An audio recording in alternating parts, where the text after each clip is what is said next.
Bonjour, mesdames, messieurs, et bienvenue à un autre épisode du Soundcheck Podcast Studio, toujours en direct des studios de TVC 22. Très heureux de cette collaboration qui perdure dans le temps. Et aujourd'hui, d'entrée de jeu, je vous présente le portrait d'un autre vétéran des Forces armées canadiennes, quelqu'un qui a servi à une autre époque. Je savais que tu allais rire en même temps. Tout à fait. D'entrée de jeu, mesdames et messieurs, je vous présente Pierre-Claude Vézina. Bienvenue sur le plateau du Soundcheck Podcast Studio. Avec Pierre-Claude Vézina, porte-parole justement de la guignolée des médias. As-tu du nouveau, Pierre-Claude? Daniel, le nouveau se jette à nos portes. Ah oui? Alors, on va commencer par les Ça, c'est ta voix. OK. Ça, c'est ma Mais voix. avant d'aller aux bonnes nouvelles, je voudrais quand même souligner qu'on va, cette année, remettre 400 paniers.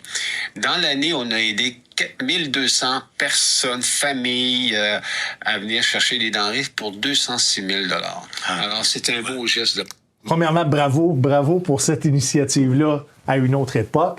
On voulait présenter l'enregistrement vocal parce qu'aujourd'hui, ta voix est complètement différente de ce que ça l'était à l'époque. Je te dirais que tu avais une très belle voix radiophonique. Puis aujourd'hui, tu as commencé un processus de transition. Donc, c'est la raison pour laquelle cette voix-là... Définitivement, j'ai commencé. Non, définitivement, je n'ai pas commencé. Aucun processus. Ce qui est arrivé, c'est que tu me permets que je l'explique. On voulait aux gens. aborder le podcast justement Tout à fait, je pense que c'est en important. accusant ta voix. Écoutez, en 2014, on me parle que j'ai une petite glande qui s'appelle la parathyroïde, qui est la voisine de la thyroïde. Elle dégage trop de calcium, ça peut être dangereux pour moi. Fait que ce qu'on fait, on m'a dit, écoutez, on va vous opérer, on va enlever cette petite glande-là, et puis ça va continuer votre vie. Sauf qu'après l'opération, je vois l'infirmière, et je demande à l'infirmière, est-ce que ma voix va toujours être comme ça? Elle fait venir le médecin qui m'apprend que oui. À cette époque-là, j'étais formateur santé-sécurité et je donnais des formations pour les usines dans le Nord, à Sept-Îles, IOC, ArcelorMittal et tout. Et je me présente devant 46 gars de la construction et voici comment je me présente. Bonjour, je m'appelle Pierre-Claude Vézina, je suis votre formateur. Le premier qui arrive, je le mets dehors. J'enlève mon pansement et je leur montre exactement ce qu'il y a. C'est-à-dire qu'il y a eu une opération, ils n'ont pas mis de senseur sur ma corde vocale, ils ont paralysé la corde vocale. Mais à l'époque, la dame qui a fait mon opération, où elle a fait son université à Sherbrooke, elle dit « Tu peux mettre un senseur. » C'est pas obligatoire. Alors, je vis avec ça. Un senseur, c'est un genre de muffler qui t'aurait Ouais, permis c'est d'avoir ça. une voix différente? Non, c'est un senseur qui permet de dire si le médecin approche de la corde vocale, ça va faire un buzz. Fait que ça va l'empêcher d'aller jusqu'à ma corde vocale. OK. Parce qu'il aurait sauvé ma voix. Alors, Parce que l'erreur médicale, c'est qu'ils ont atteint ta corde ils ont vocale. coupé une corde vocale, tout à fait, ma corde vocale droite. Combien on en a de cordes vocales? 2. OK. Donc, toi, tu avais 50 J'ai de... eu 50 des chances d'être comme ça, puis je suis bien content. Aujourd'hui, je l'accepte, je le vis, puis ça ne m'empêche pas de rien faire, au contraire. La particularité que ça fait, c'est que je suis capable de vivre avec ça. Tu sais, on a ta tasse. Oui. Hein? Bon, mais dans ta tasse, il y a du café. Oui. Est-ce qu'elle est à moitié pleine ou à moitié vide? Si je veux être négatif, elle est à moitié vide, mais si je reste positif, elle est à moitié pleine. On m'a fait 7 opérations. On a mis du botox, on a fait toutes de choses. Puis je me réveillais Tu as mis toujours du avec... botox parce que ta corde vocale avait commencé à avoir Ouais. des wrinkles, des... Non, ils m'ont mis du botox pour essayer de retrouver une voix normale, Ouais, je t'agace. comme j'avais de ce que vous avez entendu tantôt. Parce que ça a fait, c'est que je me créais un stress, je me disais hey, « yes, je vais se passer au travail, je vais revenir avec ma voix ». Je vivais une déception. Alors, après la 7e opération, ils m'ont rappelé pour une 8e. J'ai dit, écoutez, prenez mon dossier, mettez-le dans le filière 13. Je vais vivre jusqu'à ma mort avec cette voix-là. Puis la preuve, je suis en avant de vous aujourd'hui. Je suis capable de m'affirmer comme je suis. Tu étais à l'époque animateur radio à Sept-Îles. Je faisais de la radio à temps partiel à Co-animateur, en fait. Oui, c'est ça. Puis je travaillais beaucoup avec les organismes sans but lucratif. Alors, j'allais parler des organismes, un peu comme la guignolée des médias où j'étais intervenant. C'est moi qui était un peu le porte-parole de la guignolée. Alors, je faisais ça. Et j'avais un plaisir fou à faire de la radio. Et, bien, vous voyez, avec une voix comme j'ai là, Ça serait plus difficile aujourd'hui. ça serait plus difficile. Ça serait beaucoup plus difficile, mais je ne me limite pas. Oui. Et tu es capable d'en rire. Le tout à pourquoi fait. on a commencé le podcast de cette façon-là. Tout à fait. Je pouvais me permettre de faire 2-3 Tout à jokes fait, parce tout que à fait. c'est une réalité que tu as décidé d'embrasser plutôt que de vivre une adversion face à ça. Puis si tu vois, Steven, si je commence à m'installer dans un coin, il va rester dans un coin puis je ne vivrai pas. Exactement. Alors, moi, je me lève debout, je fonce, j'ai une voix qui est là. Il y a beaucoup de monde qui m'ont connu avec cette voix-là. Puis les gens qui m'apprécient avec cette voix-là, ben, ils n'ont pas connu l'autre, puis c'est bien correct. Tu avais seulement 12 de chances d'en sortir handicapé. Est-ce que c'est considéré comme un handicap? Tout à fait. Oui. Donc, tu n'as pas été chanceux dans ta chance ou ta malchance. Puis encore là, tu vas me revenir avec le verre tout à fait. À moitié vide ou à moitié plein. Dans la première année, je l'admets, Steven, que j'ai été très négatif face à ça. Mais au bout d'un an, j'ai dit, va me donner quoi de rester négatif? C'est moi qui vais être malheureux. J'ai pris la décision que c'était ça ma voix, je vais l'affirmer, puis je vais vivre avec. Oui. Et quand tu présentes justement cette voix-là, puis tu dis aux gens, ceux qui ne sont pas d'accord avec ça, sacrez votre camp, ça fait rire les gens. Tout à fait. Parce que ça donne la permission aux autres de faire comme si c'était normal. Et voilà. Parce que c'est ta réalité, c'est ta normalité à toi aujourd'hui. Puis on ne choisit pas non plus notre voix. Tu aurais pu aussi naître avec une voix semblable à celle-là. Il y a plusieurs gens qui ont des voix qui sont différentes, mais dans ton cas, on voulait l'expliquer parce que ça vient d'une erreur médicale. Est-ce que tu aurais pu poursuivre? Oui, bien, comme je te parlais tantôt, là, ça m'aurait coûté 80 000 pour aller chercher 80 000 parce que la réglementation disait qu'elle peut mettre, elle n'était pas obligée, fait que regarde. Puis il y avait un pourcentage de chances que ça ne fonctionne pas bien. C'est ça. Fait qu'on arrête ça, puis on passe à autre chose. Aujourd'hui, tu es capable de parler. Ben oui, j'en ris moi-même, là, comme tantôt. Là, que je parlais comme ça, je suis plus capable de rire de moi, là, mais je sais qui je suis aujourd'hui. Ouais. Aujourd'hui, tu es un homme de 72 ans, assumé. Juste pour faire une histoire courte, en 1964, tu étais déjà dans les cadets. Est-ce que cadet de la marine? Cadet de l'armée de terre? J'ai toujours été de l'armée de terre. Okay. J'étais au corps de cadet 1409. Tu veux dire que l'air et la marine... Écoute, ils ont fusionné avec nous autres pour comprendre comment ça marche l'armée. Je m'excuse, M. Desmarais, Madame les aviatrices. C'est correct, tout le monde comprend la dynamique, on se taquine entre éléments, on considère qu'on est tous importants, les uns comme les autres. Tu as commencé ta carrière militaire en 1966, tu t'es enrôlé comme fantassin. Quelle unité? J'étais avec les Voltigeurs de Québec dans la réserve jusqu'en 73. Oui. Donc 031. 031 de la milice. Oui. Qui était les Voltigeurs de Québec à l'époque. Et aujourd'hui, et le numéro de métier, c'est 010 pour ceux qui ne le savent pas. On place des informations comme ça, les gens se prennent ou tout à fait normal, c'est correct. Parce qu'à l'époque où moi j'étais là, c'était 031. Puis aujourd'hui, ben, avec un peu d'âge, les jeunes, c'est pas les mêmes numéros. Puis c'est correct, c'est le même métier. Ben, je vais juste expliquer pourquoi on utilisait le 031 parce que c'est le numéro d'emploi qui a été attitré à ce métier-là, mais on disait aussi 0 job, 31 fonctions. C'est ça qu'on disait parce que c'était un métier où est-ce qu'on devait être prêt à faire, peu importe les tâches. Toutes tâches concomitantes, en fait. C'est ce qu'on mentionnait. Comme on dit. Oui, exactement. Donc, tu rentres en 66. Tu as quel âge à ce moment-là? J'ai 16 ans. Je vais 15-16 ans, là, j'arrivais en 60 pour faire la fameuse crise d'octobre. Oui, mais donne-moi une seconde. Est-ce que tu étais aux études à ce moment-là? Oui, j'étais aux études, j'étais étudiant.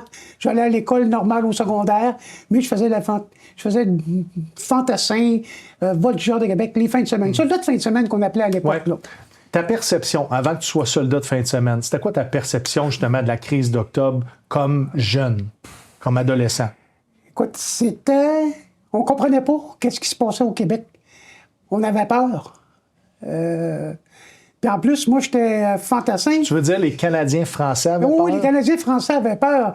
On avait peur de ce qui se passe parce qu'on ne voulait pas, à cette époque-là, que ça devienne monumental, que ça devienne une guerre civile. OK. Est-ce que tu veux placer les gens dans le compte? Qu'est-ce qui est la crise d'octobre? C'était quoi? Oui. La crise d'octobre, en 1970, il y avait un groupe qui s'appelle le FLQ, le Front de libération du Québec, qui ont placé des bombes un peu partout, qui ont enlevé... Donc, ils faisaient des attentats terroristes pour déstabiliser le gouvernement en place. Pour déstabiliser le gouvernement en place. Et il y avait aussi... ils ont kidnappé 2 personnes. une qui s'appelait John Richard Cross, qui est un Américain, un British, un Anglais qui venait, je ne sais pas s'il était, il y avait un poste particulier à l'ambassade, et l'autre était le ministre Pierre Laporte, d'où le nom du pont de Québec à l'époque, maintenant. Alors, ils ont kidnappé ces personnes-là. Les personnes qui ont kidnappé M. Laporte, M. Laporte est décédé de tous ces événements-là. Alors, à partir de ce moment-là... La cause de son décès, c'était quoi? Je me souviens vraiment pas. Okay, écoute, parfait. Je ne veux pas enclencher quelque chose que je ne suis pas certain. Les gens vont comprendre. Mais à cette époque-là, moi, on m'a demandé, est-ce que tu veux participer à la crise d'octobre au manège militaire Grande Allée de Québec? Qui te demande ça? Mon officier supérieur. Okay, parce qu'à ce moment-là, tu es déjà... Milicien. Milicien. On me demande, est-ce que tu veux faire partie de ça? Ben oui, moi, je veux défendre mon pays. Hein? Donc, pour toi, les valeurs canadiennes... étaient très importantes. C'est important. Écoute, moi, à 11 ans, j'avais un uniforme sur le dos de cadet. J'ai fait des cadets tout le temps, jusqu'à la réserve. Après ça, la régulière. Fait que pour moi, ça avait une valeur... Fait que ton allégeance, je veux dire, à la reine, là, mais tu comprends, à cette... Au Canada. Au Canada, était plus grande que celle qui semblait émerger des Canadiens français. Exactement. Okay. Alors, ce qu'ils nous ont dit, bien, écoutez, on va aller au manège militaire, et puis on a une voûte. À l'époque, il y avait des FNC1. Tu pourrais peut-être expliquer aux gens c'est quoi? Oui, bien, qui est l'arme du soldat qui a été remplacée par la C7, là, qui est l'arme aujourd'hui. Il y avait la mitraillette SMJ et il y avait la FNC2 qui est un fusil mitrailleur. Mm-hmm. On en avait avec des ammunitions dans la voûte du manège militaire. Fait que ce qu'ils ont fait, c'est qu'ils nous ont fait une barricade de poches de sable vis-à-vis dans le couloir face à la voûte. Et c'était dans un 90 degrés. Mais Pierre-Claude, à ce moment-là, vous aviez préparé ces ouvrages de défense-là pour une raison. Oui. C'est parce que le FLQ vous ciblait les manèges militaires? Il ciblait les manèges. Il ne voulait pas, l'armée canadienne ne voulait pas qu'ils viennent voler des armes à feu. Okay. Là, c'était clair, net et précis. Là. Il y avait beaucoup de munitions. Armes et munitions. Explosifs inclus. Explosifs dans les voûtes du manège militaire. Okay. Alors, c'est là qu'ils ont demandé à la réserve de faire de la surveillance de cette voûte-là au manège militaire sur Grande Allée. Fait que la fortification du manège militaire, vous faites des poches de sable pour en faire des bunkers. Exact. Ou est-ce que vous êtes prêt à faire face à une attaque de front? Tout à fait. Okay. Mais quand je partais de chez moi, de Sainte-Foy, je ne pouvais pas partir en uniforme. Je devais partir habillé en civil, avec mon linge dans un sac, pour m'en aller au manège militaire, pour ne pas être reconnu comme militaire, parce qu'on n'était pas bien vus. Mm-hmm. Les militaires, là, on dérangeait beaucoup. Parce qu'on voyait à la télé des unités d'infanterie, des unités de blindés, les artilleurs débarquaient un peu partout. Partout, là, à Montréal, à Québec, partout, dans les petites villes. C'était des Canadiens anglais qui étaient en uniforme ou des Canadiens français? Les deux. On était Canadiens anglais, Canadiens français en uniforme. Ils ont demandé aux 22, au deuxième, au troisième, de servir. J'ai mon ex-beau-père qui était 22 à l'époque, puis il a servi dans ce moment-là pour faire de la surveillance dans des bâtiments, faire des surveillances d'individus. Mais Pierre-Claude, ça ne devait pas être évident d'aller combattre ton propre peuple? Non, mais c'est ça qui a fait qu'on a, je te dirais, perdu notre notoriété. On est devenus des traîtres à la nation. Mm-hmm. Carrément. À la nation québécoise. À la nation québécoise, on était des traîtres. C'est pour ça qu'ils ne voulaient vraiment pas qu'on se promène en uniforme. Moi, j'étais fier de mon uniforme. Oui. Je le mettais dans un sac. Parce qu'avant cette forme de guerre civile-là qui s'est passée, qu'on appelle la crise d'octobre, comment c'était avant ça, le climat politique? Il y avait une cohabitation, il y avait des pourparlers, il y avait des négociations, mais c'était pas une entrave majeure. Tu sais, on était capable de cohabiter, puis ça parlait la nuit des longs couteaux, puis tout ça. Puis j'embarquerai pas là-dedans parce que c'est très complexe, puis j'ai pas de formation en politique, puis je suis pas politologue, mais je suis un humain qui a vécu ça. Oui. Alors, à cette époque-là, c'était bien. Mais dès que la crise d'octobre est arrivée, c'est là que ça a tout fait un 90 degrés. Là, vous autres, vous êtes en uniforme, vous êtes Canadiens-Français pour la plupart des Québécois parce que vous êtes des régiments Canadiens-Français sur la base de Valcartier. Est-ce que... Non, au manège militaire. Ah, vous autres, toi, t'es au manège... On appartenait au manège militaire de la Grande Allée. Mais il y avait quand même des Canadiens français en uniforme qui étaient sur la base militaire de Oui, puis Valcartier, il y en avait à Citadelle à côté de chez nous. qui étaient de la force régulière. La force Est-ce régulière. qu'à ce moment-là, tu as eu connaissance que le FLQ a fait un appel aux Canadiens français de se rallier? Ben oui. C'était de se rallier, puis le méchant militaire. On était là qu'on a été pris à Considérés comme des traîtres? Comme des traîtres à la nation. Mais comment ça s'est passé sous forme d'annonce publique où il allait un à un essayer il de allait vous... un à un, puis il parlait, il envoyait des espèces de comment je te dirais, donc, pas des articles de presse, mais il envoyait de l'information un peu partout pour dire que on était des traîtres à la nation, puis que l'armée ne devait pas faire ça, puis que quand le provincial a demandé au fédéral de faire sortir l'armée pour aider, c'est là que ça a battu de l'aile. Parce que c'est le gouvernement... Fédéral. Le provincial a demandé au fédéral Exactement. de donner le go pour faire sortir Qui les était à militaires. l'époque premier ministre? Si je ne me trompe pas, je pense que c'est Robert Bourassa, mais à Ottawa, c'était Pierre-Éliott Trudeau. OK. Donc, il y a cette volonté-là du Québec de faire descendre les forces canadiennes dans les rues pour calmer justement ces actes terroristes-là et les enlèvements que tu as mentionnés. Fait que vous êtes appelé à descendre dans les rues. Oui. Est-ce que vous êtes armé? Définitivement. Moi, je suis au manège militaire, comme je te disais tantôt. À l'intérieur, je surveillais la voûte et j'étais armé. J'avais une FNC1 avec les ammunitions dedans. Ouais. J'avais 20 balles. Mon chargeur était plein, puis j'avais un strip de balles dans mes poches au cas. Fait que tu avais une position de sécuriser un bâtiment. Il y en a d'autres qui avaient d'autres fonctions Tout à fait. de patrouille, etc. De patrouille pour tasser les gens. Parce qu'en arrière du manège militaire, où la voûte était, par exemple, ici, là, c'est les plaines d'Abraham. Oui. Alors, on avait des gars, nous autres, qui allaient demander aux gens de se tasser au cas qu'il y ait des Un problèmes. périmètre de sécurité. Une maille de sécurité pour éviter si on ouvre le feu, de blesser des citoyens. À cet âge-là, tu n'es pas encore adulte. Donc, j'ai 17 ans. Tu as 17 ans, ton cerveau n'est pas prêt à vivre tout ce qu'il a vécu. Puis la preuve, c'est que tu me racontes en pré-entrevue que tu es allé jusqu'à prendre quelqu'un à la gorge avec ta baïonnette. Raconte-moi l'histoire. C'est que dans le sous-sol, on était dans le coin où à peu près où ton pot de fleurs. Il y avait un escalier qui descendait ici. Puis, elle faisait tu vois, ça descend, ça tourne. J'entendais des pas dans l'escalier, puis on n'avait pas été avisé par micro, par communication, qu'il y avait quelqu'un qui descendait. Fait pour moi, c'est un ennemi. Oui. Tout de suite, c'est un ennemi. Fait que je suis parti à la course, je me suis caché en arrière des escaliers. Quand il est arrivé en bas, je l'ai pris à la gorge, j'ai mis la baïonnette, puis j'ai serré. J'ai reconnu son uniforme. C'était un gardien de sécurité qu'on appelle un commissionnaire, que tout le monde connaît. Fait que le monsieur a shaké, puis c'est normal, les post-traumatiques, on fait venir l'ambulance, puis on l'a évacué.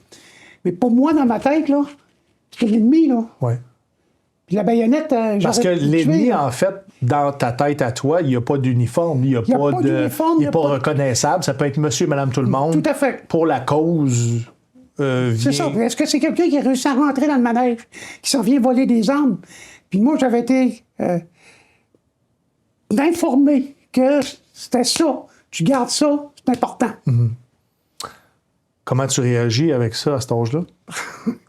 J'en shake moi aussi, là, quand le monsieur est parti en ambulance. Là, il a fallu que j'en parle avec mon partner. Puis quand je suis parti de là, le soir, j'ai pas dormi pendant 2 jours de temps. Là. J'ai revenu chez moi, puis je disais, j'aurais pu tuer le monsieur, puis on pouvait pas en parler.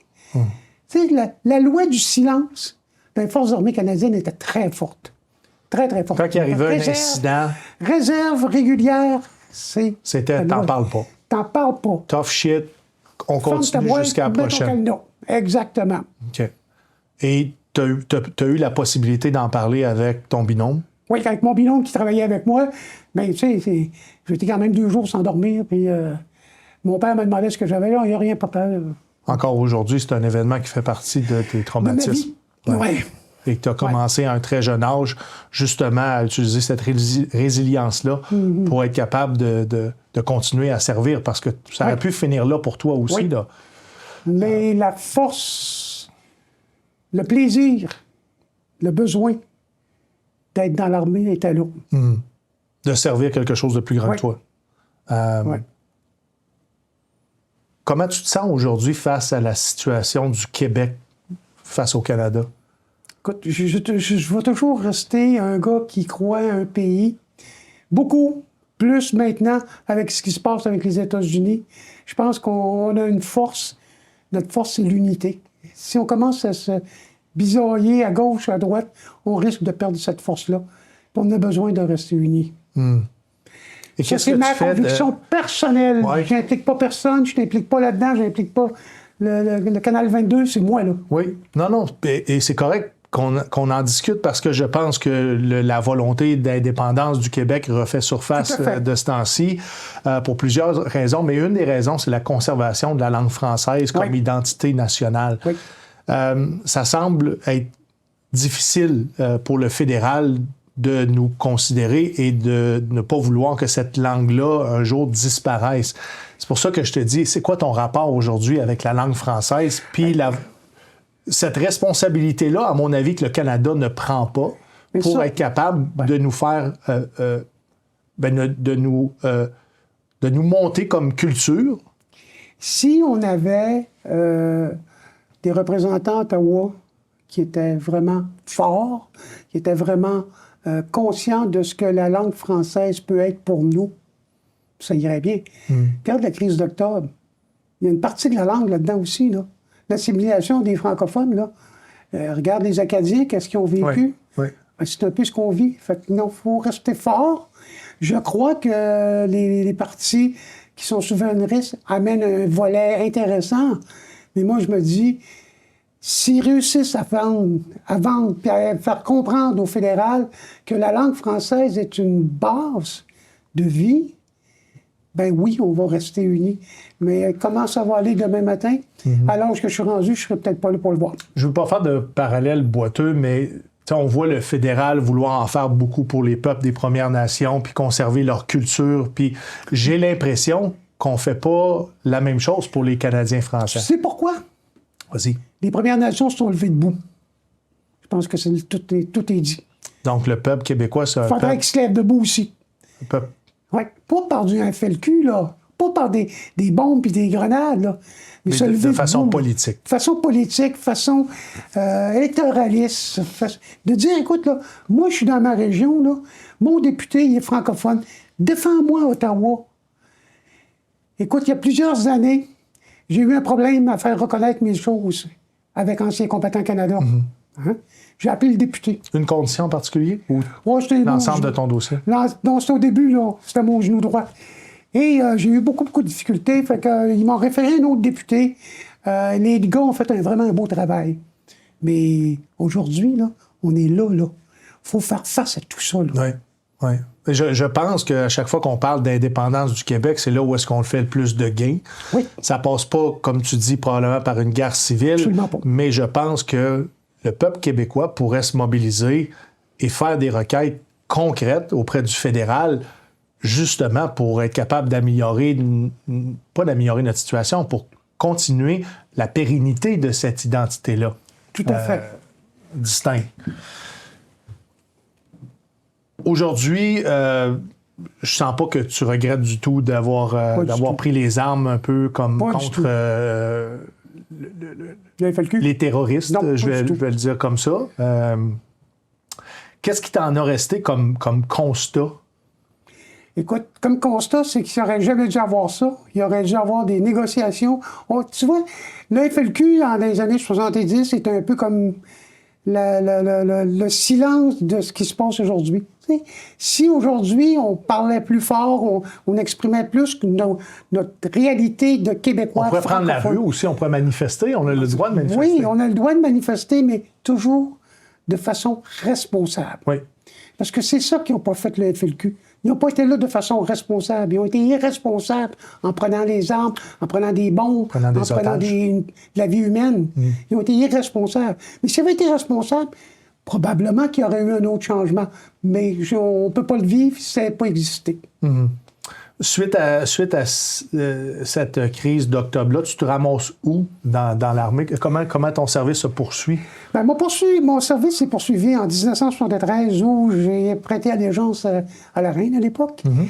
Et j'ai fait mon cours de recrue comme... Attends un petit peu. Je veux juste voir une spécification. Est-ce que, comme réserviste, vous aviez aussi une assermentation, un Oui, serment oui. d'allégeance? Oui, Oui, serment OK, parfait. d'allégeance. Puis quand tu rentres en régulière, tu fais un deuxième serment Tu fais un d'allégeance, deuxième serment qui est le même d'allégeance. serment d'allégeance. C'est exactement la même chose Parfait. qu'on faisait. La particularité de la régulière à la milice, c'est que la milice, on était un peloton complet avec la main droite dans les airs, ben, on faisait le serment d'allégeance. Tandis que dans la régulière, C'est quand un j'ai par un. passé, c'est un par un, dans le bureau du recruteur. OK. Mais à toute fin pratique, c'est le même C'est serment. le même serment. Et ça a la même valeur. C'est la même valeur. Tu rentres dans l'armée régulière, encore là, comme fantassin? Fantassin, à l'époque 031. Oui. Je fais mon 3e bataillon, Royal Ouais. 2e régiment. Je fais mon cours de recrue, je m'en vais à l'école des combats, puis 3e bataillon. Mais je suis pas heureux. C'est pas ça que je veux faire. Je demande un remaster, un transfert de métier, et je m'en vais comme policier militaire. Qu'est-ce que tu n'as pas aimé à l'infanterie? Tu veux le savoir? Oui. Je suis dans une tranchée. Mon arme est dans un sac de plastique parce que j'essaye de que ça ne salisse pas. Puis l'officier, mon caporal-chef vient voir. Il dit, il y a un ennemi en avant, tire dessus. J'ai pas de balle. Il fait bang-bang. Non. Il dit, si tu fais pas bang-bang, je te mets sous charge. Ben, j'ai dit, tu vas me mettre sous charge parce que je fais pas bang-bang. Puis j'ai demandé un remaster, j'ai demandé un transfert cette journée-là. Parce que pour moi, là, je suis payé pour penser. Je n'étais pas payé pour penser, j'étais payé pour agir. Et ça, j'ai toujours refusé ça. L'intelligence de l'humain est importante. Puis, malheureusement, à cette époque-là, je ne sais pas aujourd'hui, je ne suis pas là. Malheureusement, à cette époque-là, tu n'es pas payé pour penser, tu es payé pour obéir. Excusez les mots, là. Ferme ta gueule, puis fais ça. Ça, j'étais plus capable. Donc, c'est ça, tu avais difficulté à comprendre comment je peux dire ça? L'illogisme. Oui, exactement. C'était pas logique. Non, c'était pas logique. Si ça avait été logique, je l'aurais fait, je serais fermé à On ma trappe. manquait de financement. Ouais, écoute, Parce que j'ai fait des bang-bang moi aussi à mon époque. Ouais, hein. Ah, OK, bon. ben, Oui, tant mieux. j'en ai fait moi aussi. OK. Il y a eu des périodes qui avaient moins de financement au niveau des Forces armées canadiennes et la munition en entraînement était limitée. On le prenait souvent pour les NIAC annuels et pour les déploiements. Puis il restait Les bang-bang. des sons pour le reste des exercices. Et voilà. Donc, ça t'a écœuré suffisamment Oui. pour... est-ce que tu caressais le rêve d'être policier? Oui, j'ai toujours voulu être policier. Et quand je suis arrivé au centre de recrutement, je voulais être MP 811 à l'époque. Oui. Et on me dit, non, tu vas aller dans l'infanterie, puis après ça, tu changeras de métier. Tu vas aimer ça, l'infanterie. Vu que tu as déjà été dans les voltigeurs de Québec, puis tu connais ça, tu as été dans les cadets, tu vas vraiment aimer ça. J'avais fait un camp d'été, le camp du B à Valcartier. Fait que je savais un peu à quoi m'en tenir, mais je pensais pas que c'était aussi... Mais en même temps, on avait déjà investi dans ta formation, Et voilà. donc ça faisait du sens qu'on essaie de C'est ça, de m'emmener. sauver un peu de sous pour... Exactement. Puis je suis pas certain que le budget de la défense à cette époque-là était très bien Je peux pas te garni. répondre. J'ai aucune idée. Non. Anyways.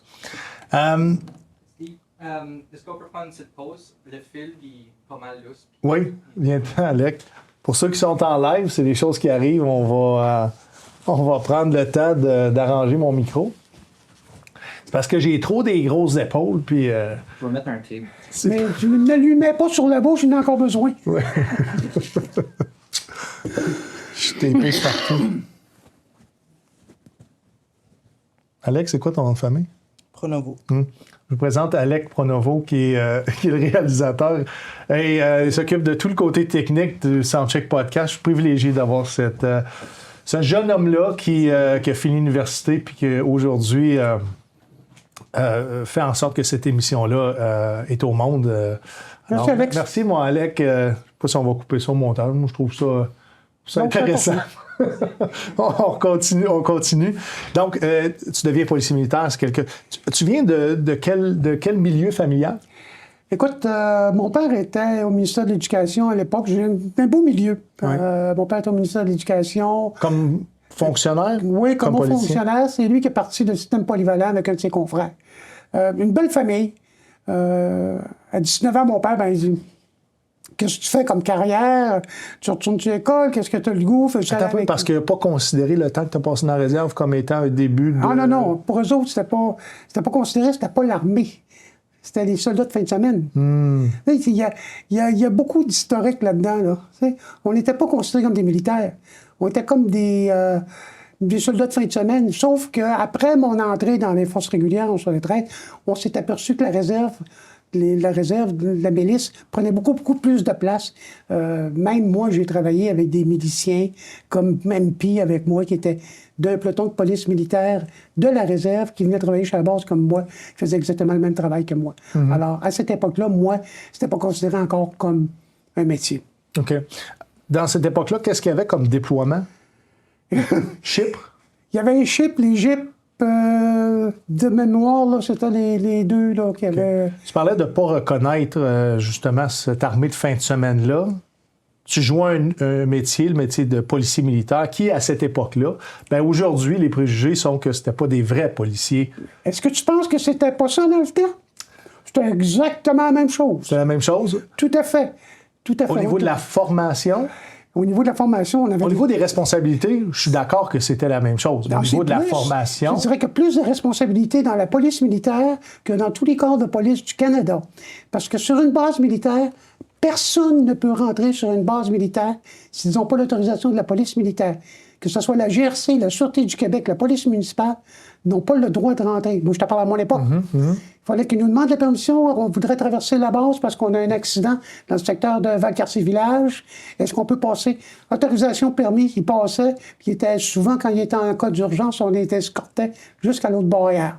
Alors, oui. On ne comparera pas les époques, mais est-ce que vous aviez une formation semblable, exemple, la Sûreté du Québec? Ah oui, oui. Donc, policier enquêteur. Oui, on avait 3 formations. On avait la formation de base, le Level 3, le Level 5, puis après ça, ben, tu montais au grade de sergent, fait que tu avais d'autres formations, et plus les formations d'enquêteur. Tout à fait. Parce qu'aujourd'hui, la formation de la police militaire inclut une petite portion enquête, parce que tu touches aux enquêtes. Est-ce que c'était le cas à l'époque aussi?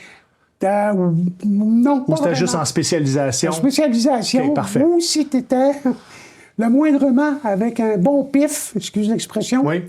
tu pouvais t'en aller aux enquêtes. Je me suis ramassé aux enquêtes. OK. Est-ce que c'est vrai qu'à l'époque, ils prenaient juste les grands et les gros? Non. Non? Non, parce que C'est encore là un préjugé? c'est encore un préjugé. Même, il y a eu... moi, j'ai eu la chance de travailler avec les premières femmes police militaires à Valcartier. Oui.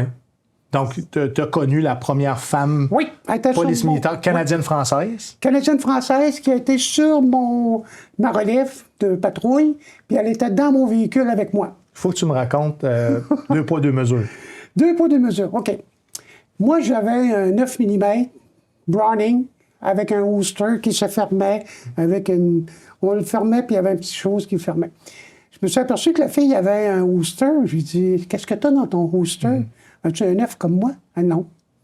Elle ouvre son holster. Elle avait des serviettes hygiéniques, une sandwich. C'est tout.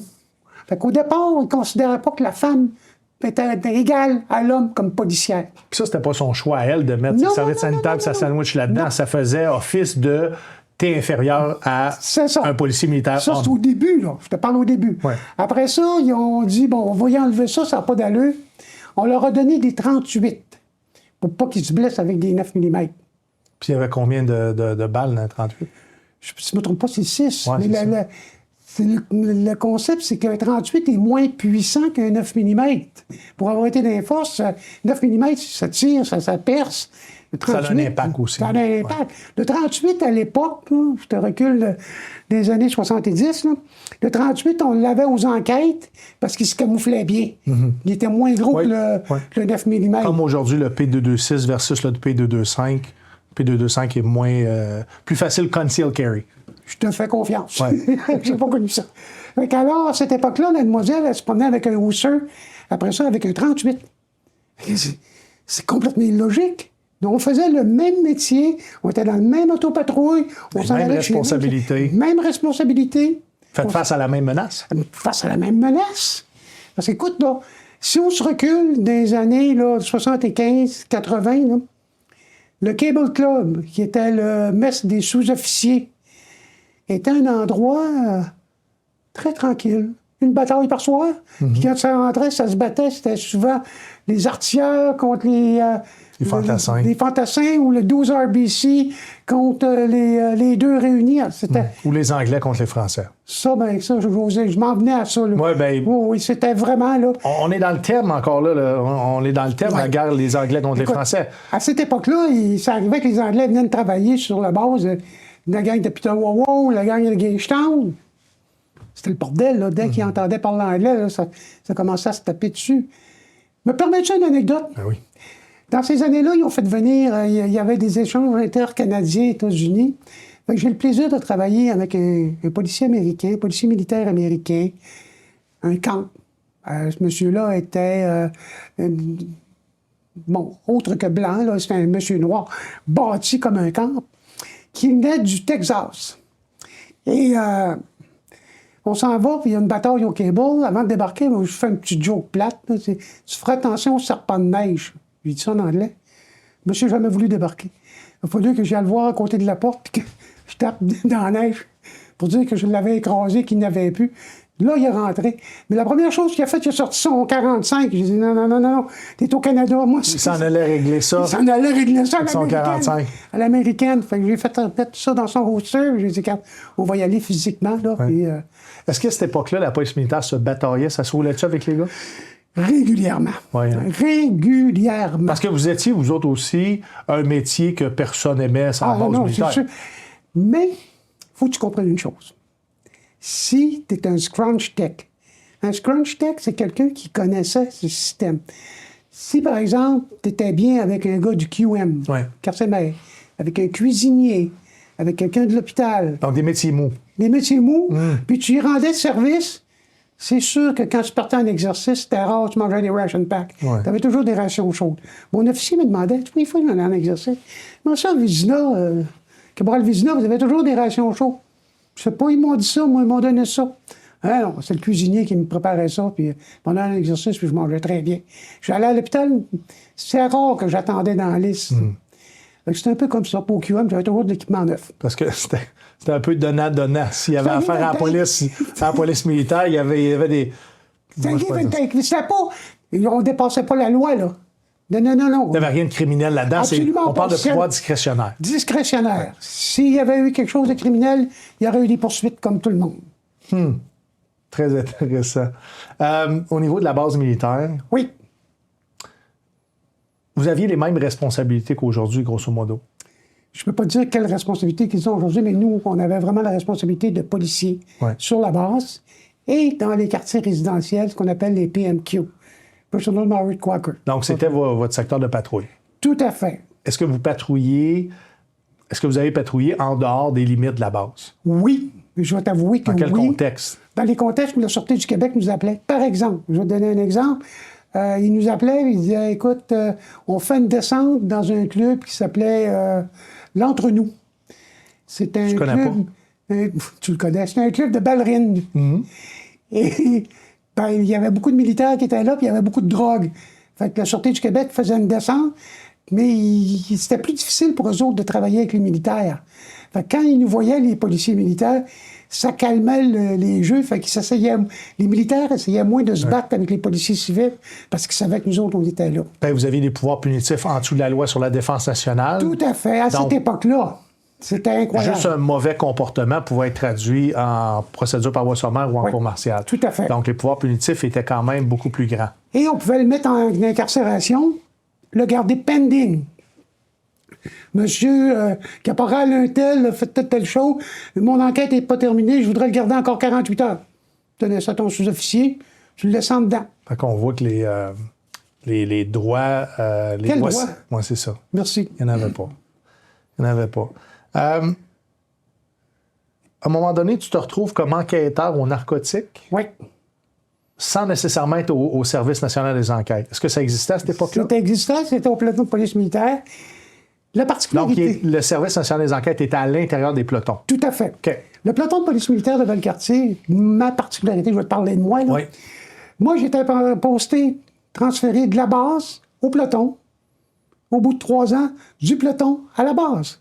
Fait qu'il me gardait toujours à Valcartier. Oui. Ouais. Ce qui t'a Et permis de faire ta carrière. c'est ce qui m'a permis de rester là Dans dans la le ville de quartier jusqu'en Québec. 81. Ouais. OK. Tu te retrouves aux narcotiques de quelle façon? Tu te démarques de par tes enquêtes? Oui, par mes enquêtes, et puis je travaillais beaucoup avec la Sûreté du Québec. J'avais créé un lien particulier avec le responsable du maître chien. Et, Ça, tu allais dire, j'ai travaillé avec Claude Poirier. non, pas vraiment. Ça, c'est. Il était à Montréal, C'est fait qu'on une n'avait pas blague, le c'est une charbon. blague. Non, c'est surtout André Arthur, il fallait se méfier. Que Dieu ait son âme. Raconte-moi ça. André Arthur, lui, il essayait tout le temps d'avoir de l'information, d'essayer de savoir ce qui se passait chez la base, puis c'était toujours négatif. Fait qu'il était un peu. Il était barré.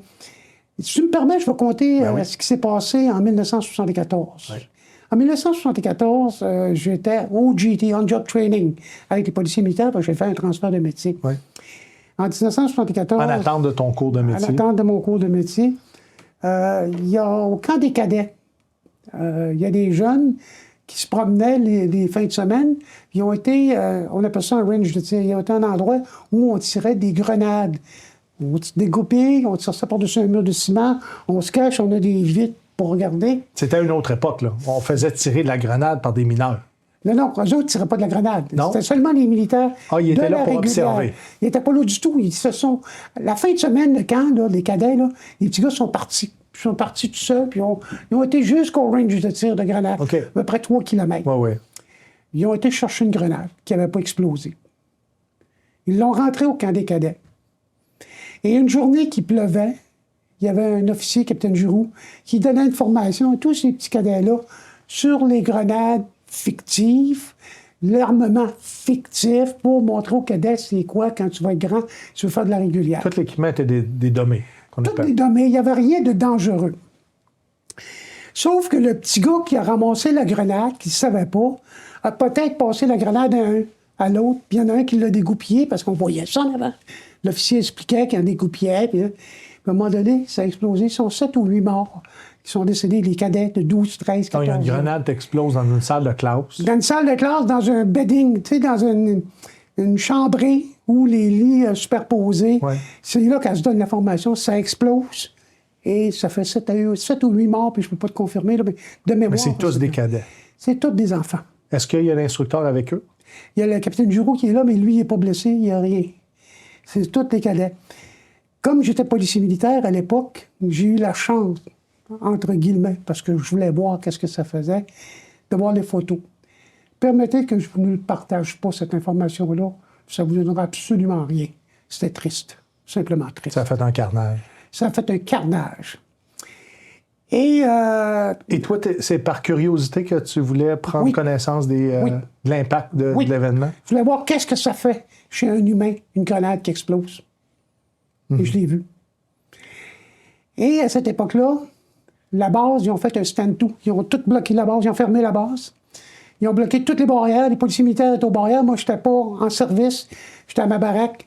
Ils ont tout barré les barrières. Ils ont envoyé les vaudous de Bagotville sont venus pour tasser les hélicoptères privés. Les vaudous qui étaient une forme d'hélicoptère? Non, qui étaient des avions de chasse, OK. vaudous, qui sont venus de Bagotville pour faire une patrouiller autour de la base pour empêcher les hélicoptères des médias d'information de se rendre sur la base pour aller chercher de l'information. Parce qu'on parlait d'André Arthur, On c'est parlait de M. André Arthur. ce genre de personnage-là qui cherchait à avoir de l'information Oui, privilégiée. Pour l'information privilégiée pour caler l'armée.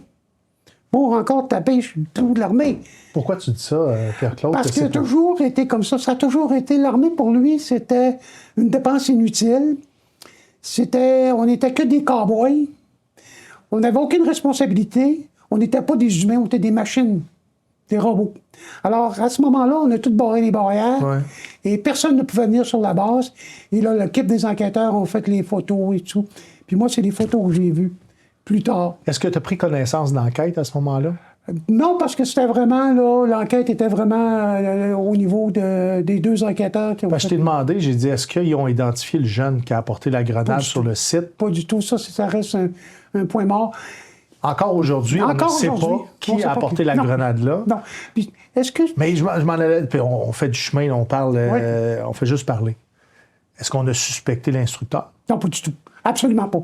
C'est confirmé que c'est des enfants qui ont été chercher ça, qui ont été se promener. Ah non, jamais l'instructeur.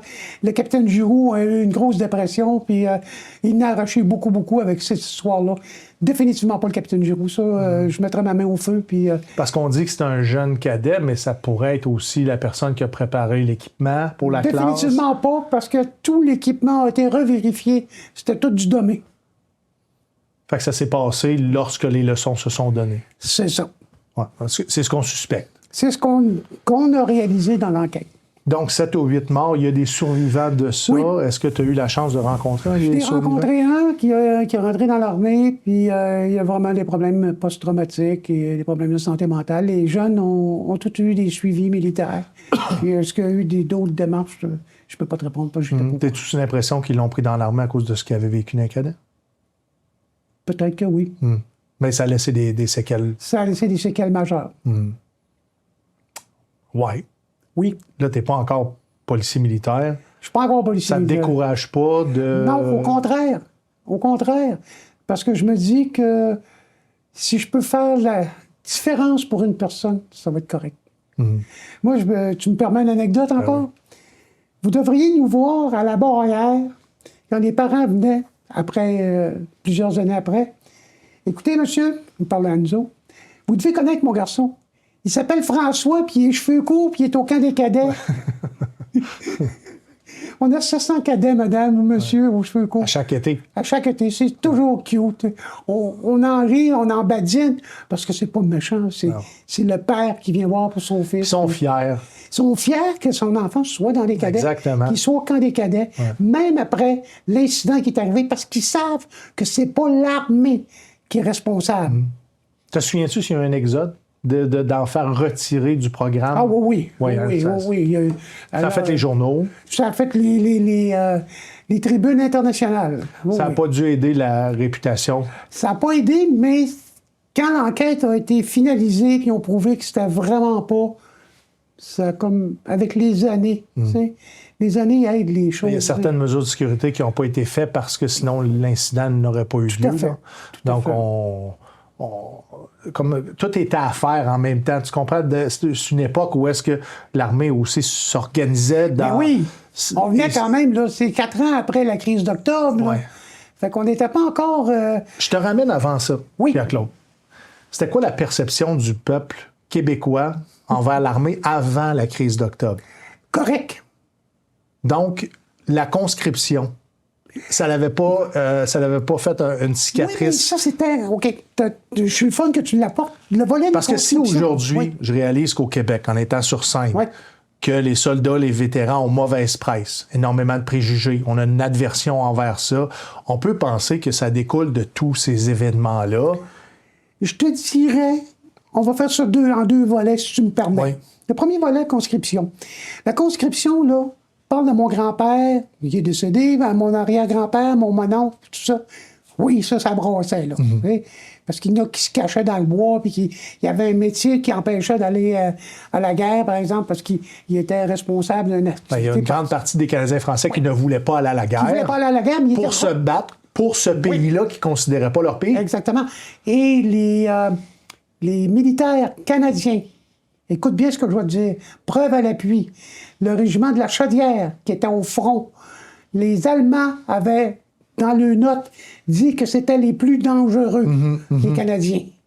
Parce que les Canadiens français, au front, là, il y avait une expression, il y a un front de bœuf. Ils n'arrêtaient rien. Il n'y a rien qui les arrêtait. Ils allaient jusqu'au bout. Beaucoup de caractère. Un caractère très fort. Et c'est ça qui a fait notre force, les Canadiens français. C'est pour ça qu'après, en revenant de la guerre, ça s'est comme replacé. Ce qui a entaché la crise d'octobre, on ne peut pas se le cacher. Encore aujourd'hui. Encore aujourd'hui. La grenade au camp des cadets a fait une partie de la population entachée. Où qu'on a regagné des points, et tu ne devineras jamais où. Non. Aux Olympiques. 1976. 1976.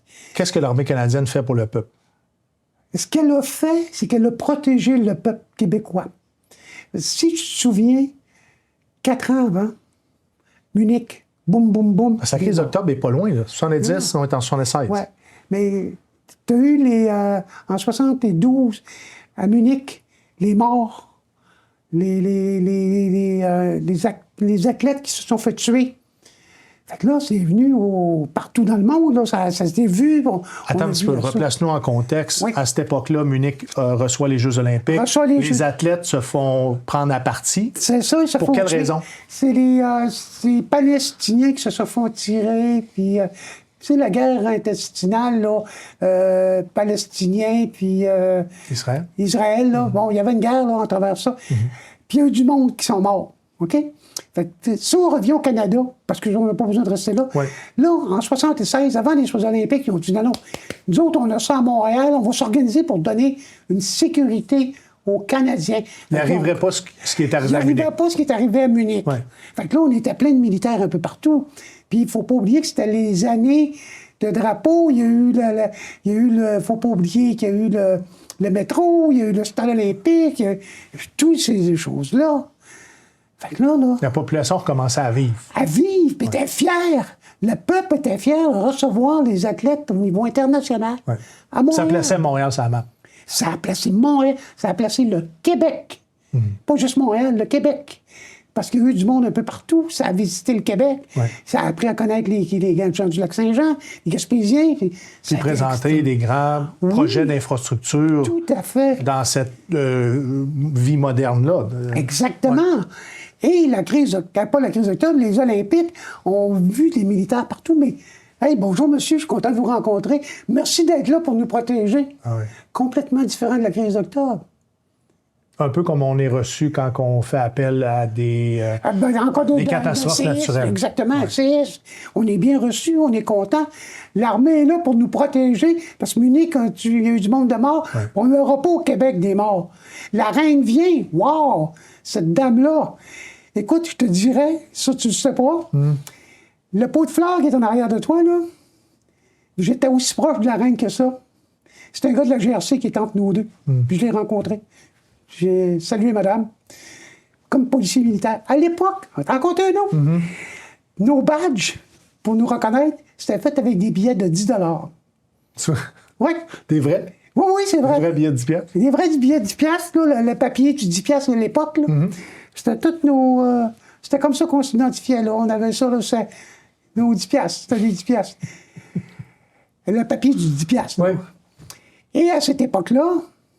Mais là, dans ma tête, il faut que je le sorte de moi. Fait qu'on a altéré un billet du Dominion pour faire des insignes. Oui. C'est criminel. Oui. On nous aime, les criminels. C'est parfait, je trouve ça cocasse, continue. Tu fais quoi, toi, aux Olympiques? Moi, j'ai été envoyé là aux Olympiques. D'une particularité, je connais Montréal, et ils m'ont dit, toi, tu vas être au volant des staff cars. Les staff cars, c'est des véhicules... Pour les VIP. Pour les VIP, puis pour les besoins. Ils m'ont dit, tu vas être sur les dépôts des payes des militaires. Ah oui? Tu vas rester... C'est quoi sur les dépôts des payes militaires? Alors, les militaires étaient payés en argent. Tous les militaires étaient payés en argent. Dans ce temps-là, c'était comme ça fonctionnait? C'était comme ça que ça fonctionnait pour cette partie-là. OK. Fait que là, on arrivait d'une école... C'était-tu l'extra d'une opération en dehors ou c'est leur paye régulière? Non, c'était la paye régulière. Et dans c'est du cash, ça? Oui. On s'en allait à la place Bonaventure. On reculait le véhicule. On était 4. L'officier payeur. Oui. Son commis qui marquait un nom puis qui vérifiait. Mon partner et moi.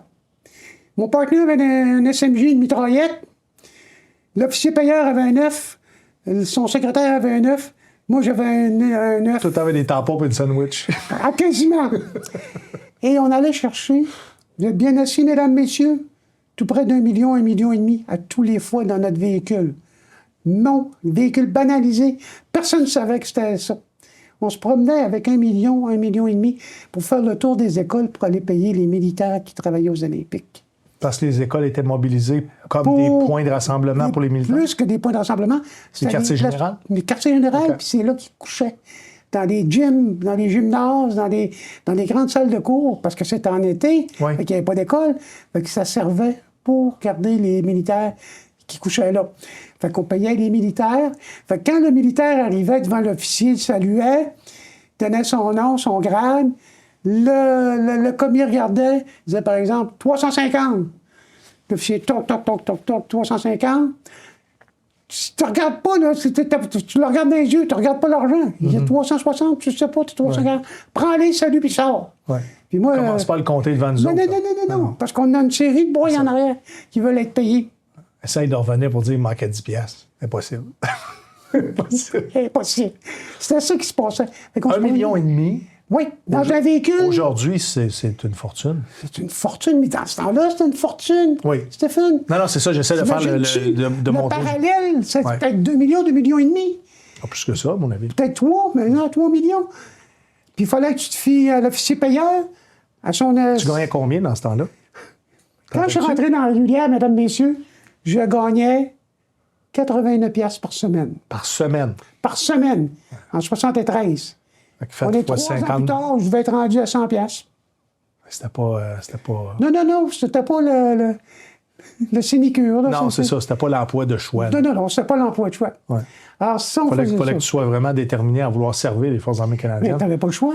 Je suis rentré à 22 000 par année et les salaires ont augmenté significativement. Puis Tout à fait. merci parce que mon rythme Ben de oui. vie, Ben oui. j'en avais pas assez pour soutenir mon rythme de vie. Non, à 89 piastres par semaine, comment tu penses qu'on vivait? Ouais, exactement. C'est ça que je me suis réveillé. Fait que vous sur- n'êtes jamais fait braquer. Non, parce que dès qu'on sentait qu'on avait un véhicule... ben, est-ce que si on se recule en 76, tu sais que les communications, c'était pas les gros chars, hein? Non. Fait que t'essayes d'appeler au bureau ou un autre patrouille, c'est mort, là. Fait que prends un raccourci, passe à l'envers d'un one-way, écoute... Donc, vous forward faisiez flasher. vos propres itinéraires de déplacement pour C'était jamais le même. contrer. Puis le seul qui savait l'itinéraire du déplacement, c'est le chauffeur. OK. Donc, c'était juste Moi, je qu'on le disais jamais à mon partenaire, c'était toujours moi qui faisait conduisais. sa tâche. C'était ma tâche à moi. Puis je disais jamais par où je passais. Ouais. Il disait, on va aller à telle école. Je dis, non, on commençait par l'autre école. Parce que s'il avait dit qu'il y avait quelque chose à cette école-là, puis on se fait braquer, j'avais pas le goût. À cette époque-là, j'avais... Puis en plus, ça pouvait être quelqu'un de l'interne aussi, le coup. Là. Tout Donc, à fait. on fait attention. Tout à fait. J'avais une fille, moi, à cet âge-là, une petite fille. Fait que je voulais pas me faire tirer, moi. Non. Il n'y a pas question. On s'en va à l'école, telle école, je dis, parfait. Je partais, t'en vas où? On s'en va à l'autre école avant. Comme policier militaire, j'imagine que tu as eu aussi à intervenir sur des débordements causés par des soldats. Oui, les batailles sont réguliers. On s'est fait frapper. Ça n'a pas été Parce que les facile. soldats sortaient d'un bar. J'imagine Ben oui. qu'ils prenaient le sol puis allaient oui. justement faire le party. Exactement. Aux Olympiques, non, parce qu'ils étaient très restreints. Ils ne pouvaient pas sortir. OK. On a commencé à une date, on a terminé à la date, puis après ça, tu retournes à la base. Tu ne pouvais pas sortir. J'imagine que c'était important aussi pour l'image Oui, c'est d'être... ça. Puis c'est là qu'on a fait notre image, qu'on a refait une partie de l'image. ouais. Discipline, efficacité. C'est ça. On a des bons citoyens. Sourire au monde. Ouais. Tu sais, vous nous aidez, les Olympiques, vous avez bravo. Les sourires revenaient. Ouais. Le moral était comment? Bon, elle était bon. Oui. Parce que c'était, écoute, là, c'était impressionnant, les Olympiques. Là. La reine, les ministres, les premiers ministres, puis les escortes. Puis on travaillait avec la GRC. Fait que c'était une bonne période. Oui. Ce qui était drôle, puis ça, tu vas comprendre exactement, puis ceux qui sont militaires vont comprendre. Nos amis de la GRC, de la Sûreté du Québec, de la Police de Montréal, faisaient de l'overtime. Nous, l'overtime, on se fermait c'est les yeux. inclus dans le salaire. Overtime. L'overtime était inclus dans le 89 piastres par semaine. Ouais. C'est ça. Parce Les que- autres, parce ils que- étaient morts de rire. Je veux juste expliquer aux gens que la particularité d'un soldat, c'est qu'il est en devoir 24/7. C'est ça. C'est pas compliqué. Et si on te demande quelque chose qui n'est pas dans le cadre de ton travail et toute autre tâche concubitante, tu dois le faire. Peu importe si c'est la fin de semaine, c'est la nuit, tu vas travailler pour les besoins du service. Et je vais te rappeler quelque chose. Je m'excuse, je connais pas le terme français. Les bug-out. Ils t'appellent. Cabral Vézina, vous avez une heure pour vous présenter à la base. Amenez votre stock. Tu sais pas où tu te ramasses. Donc, c'est un appel que les soldats doivent se rapporter Oui. avec tout l'équipement sur la base militaire pour éventuellement, Tout à fait. soit pour tester leur niveau de readiness, je vais dire ça comme C'est ça, ça. de opérationnel, ou c'est pour partir. préparer à se partir en exercice ou en déploiement. En déployant pour une... Moi, on m'a rappelé à un moment donné sur un bug-out. Je suis sauté dans un hélicoptère, puis on s'est en allé dans le coin de Charlevoix pour un avion qui était écrasé. Fait qu'on nous ont débarqué, puis on a fouillé, puis on a trouvé l'avion et les personnes. Tu arrives sur les lieux, D'un avion écrasé. est-ce qu'il y a déjà de la police sur les lieux? Non, c'est les choppers. Là. On est en hélicoptère des forces. Puis toi, comme policier, qu'est-ce que tu fais? Tu t'en vas Je suis sécuriser infanterie. la... Je m'excuse, dans cette époque-là, je suis en infanterie. OK. Je suis en 031. Puis là. tu t'en vas faire quoi comme travail? Ben, je sécurisais en attendant que OK, la donc police on arrive. trouve l'aircraft, on descend, on sécurise, puis on attend. On attend, on touche à rien. OK, la police militaire, les enquêteurs, Police le médecin civile, légiste police, et c'est ça. compagnie. Exactement. Est-ce que tu as été capable d'observer quelque chose sur la scène ou vous étiez suffisamment loin? On fait un peu de périmètre de sécurité pour qu'il n'y ait pas rien. Vous saviez que c'était des décès qui étaient là? Oui, c'était sûr, c'était des décès. OK. En parlant de décès, à un moment donné, ça aussi, je pense que j'ai oublié de t'en parler tantôt. J'étais sur la base, puis je patrouillais, puis on a reçu un appel, on a entendu des coups de feu. Fait que je me suis rendu sur les lieux, et j'ai trouvé un homme, un militaire, qui avait pris une arme à feu, qui s'était suicidé. Son arme de service? Non, il avait pris une 22, puis il s'était tiré une balle dans la tête. Ça a tout explosé. Puis on devait ramasser, pour pas laisser rien, des morceaux De cervelle, l'individu. ouais. Ouais, cervelle, le crâne et tout ça. Ça a été un peu rough. Oui. Parce que ça m'a pris une couple de nuits avant de dormir. Puis, ça m'arrive encore de me réveiller avec cette chose-là. Fait que c'est un événement qui reste dominant dans tes pensées Définitivement. aujourd'hui. C'est ça. Pourquoi tu penses que cet événement-là est plus dominant? Puis tu sais, tantôt, on va parler que tu t'es fait tirer dessus lors d'une tentative d'hold-up. Pourquoi tu penses que cet événement-là, ce décès-là par suicide est plus marquant que les autres? À cause des images, du graphisme, de l'impact? Non, parce que du je me décès? dis, si on avait été capable de parler à ce gars-là, il ne serait pas mort. C'est ça. Aujourd'hui, avec les années passées, avec tout ce que j'ai vécu, moi, je l'attends la main au gars ou à la fille qui a besoin d'aide. Puis je vais prendre du temps pour l'écouter. Il n'y a jamais rien qui est aussi pressant que de prendre le temps. Si j'avais pu écouter ce gars-là, il ne serait peut-être pas tiré. Mais la vie est ça comme ça. Exactement. Donc, quand l'appel a été fait à la police militaire, le mal était fait. Le mal était fait. On a fait venir les ambulances civiles. Et ils sont venus avec une civière métallique, là, un sarcophage. On l'a mis dedans, puis ils sont partis avec. OK. Donc, la police militaire n'avait pas de grande responsabilité quand il arrivait le décès par suicide? La seule responsabilité, c'était de garder la scène de crime, Ouais. parce que c'était un crime, se suicider. Ouais. Et puis l'enquêteur venait. Puis, Mais dès que le médecin légiste dit OK, il c'est n'y un avait pas de décès, médecin légiste, là. Tu sais, il constatait que l'enquêteur constatait, puis c'était rare que le médecin. vous le mettez dans un body bag, puis après ça, c'est la mort qui le ramassait? C'est ça. Il n'y a pas plus d'autopsie ou de... Bon, il y a eu après ça, oui, mais c'est parce que c'était sous le terrain de la Défense nationale. Oui. Différent, là. Mais au niveau de la préservation de la scène de crime, on ne faisait pas le travail de peut-être penser que ça pouvait être un meurtre plutôt qu'un Non, suicide? parce que de la façon qu'on est arrivés, nous, les deux, mon confrère et moi, il y avait le doigt sur le trigger, Oui. puis il y avait la main sur le canon. Donc, Fait pour vous, qu'avant c'était une que- évidence. Tu sais, c'était une évidence avant qu'il... si ça avait été un meurtre, là, on serait arrivé... tu sais, ça n'a pas été long, là. T'entends un coup de feu d'un PMQ, 911, ben 8... Ouais, tout le monde sait c'est quoi ça sonne, un coup de feu. Ouais, c'est ça, 844, 5444. À l'époque, dans le numéro de la police militaire... 4-4-5 000 maintenant. Ah, OK, mais en tout cas, à l'époque... Peut-être ça a changé. Il a changé de téléphone. Écoute, je recule, là, tu me fais Oui, reculer, ben, tu m'as là. fait travailler, là. 4-4-5 000. 844, 5444, à Ouais. l'époque. Puis il y avait une Ouais. répartitrice ou un répartiteur? Non. Sergent Tremblay, police militaire, qu'est-ce qu'on peut vous aider? Ah, OK, ça, c'était le numéro de téléphone de la police La militaire. police militaire. OK. 5000 à la base. Oui. Oui. OK. Je me souviens pour écoute. j'ai été là en OGT. Je suis retourné pour faire une coupe d'enquête avec les forces spéciales, mais je pense que je n'ai jamais téléphoné là.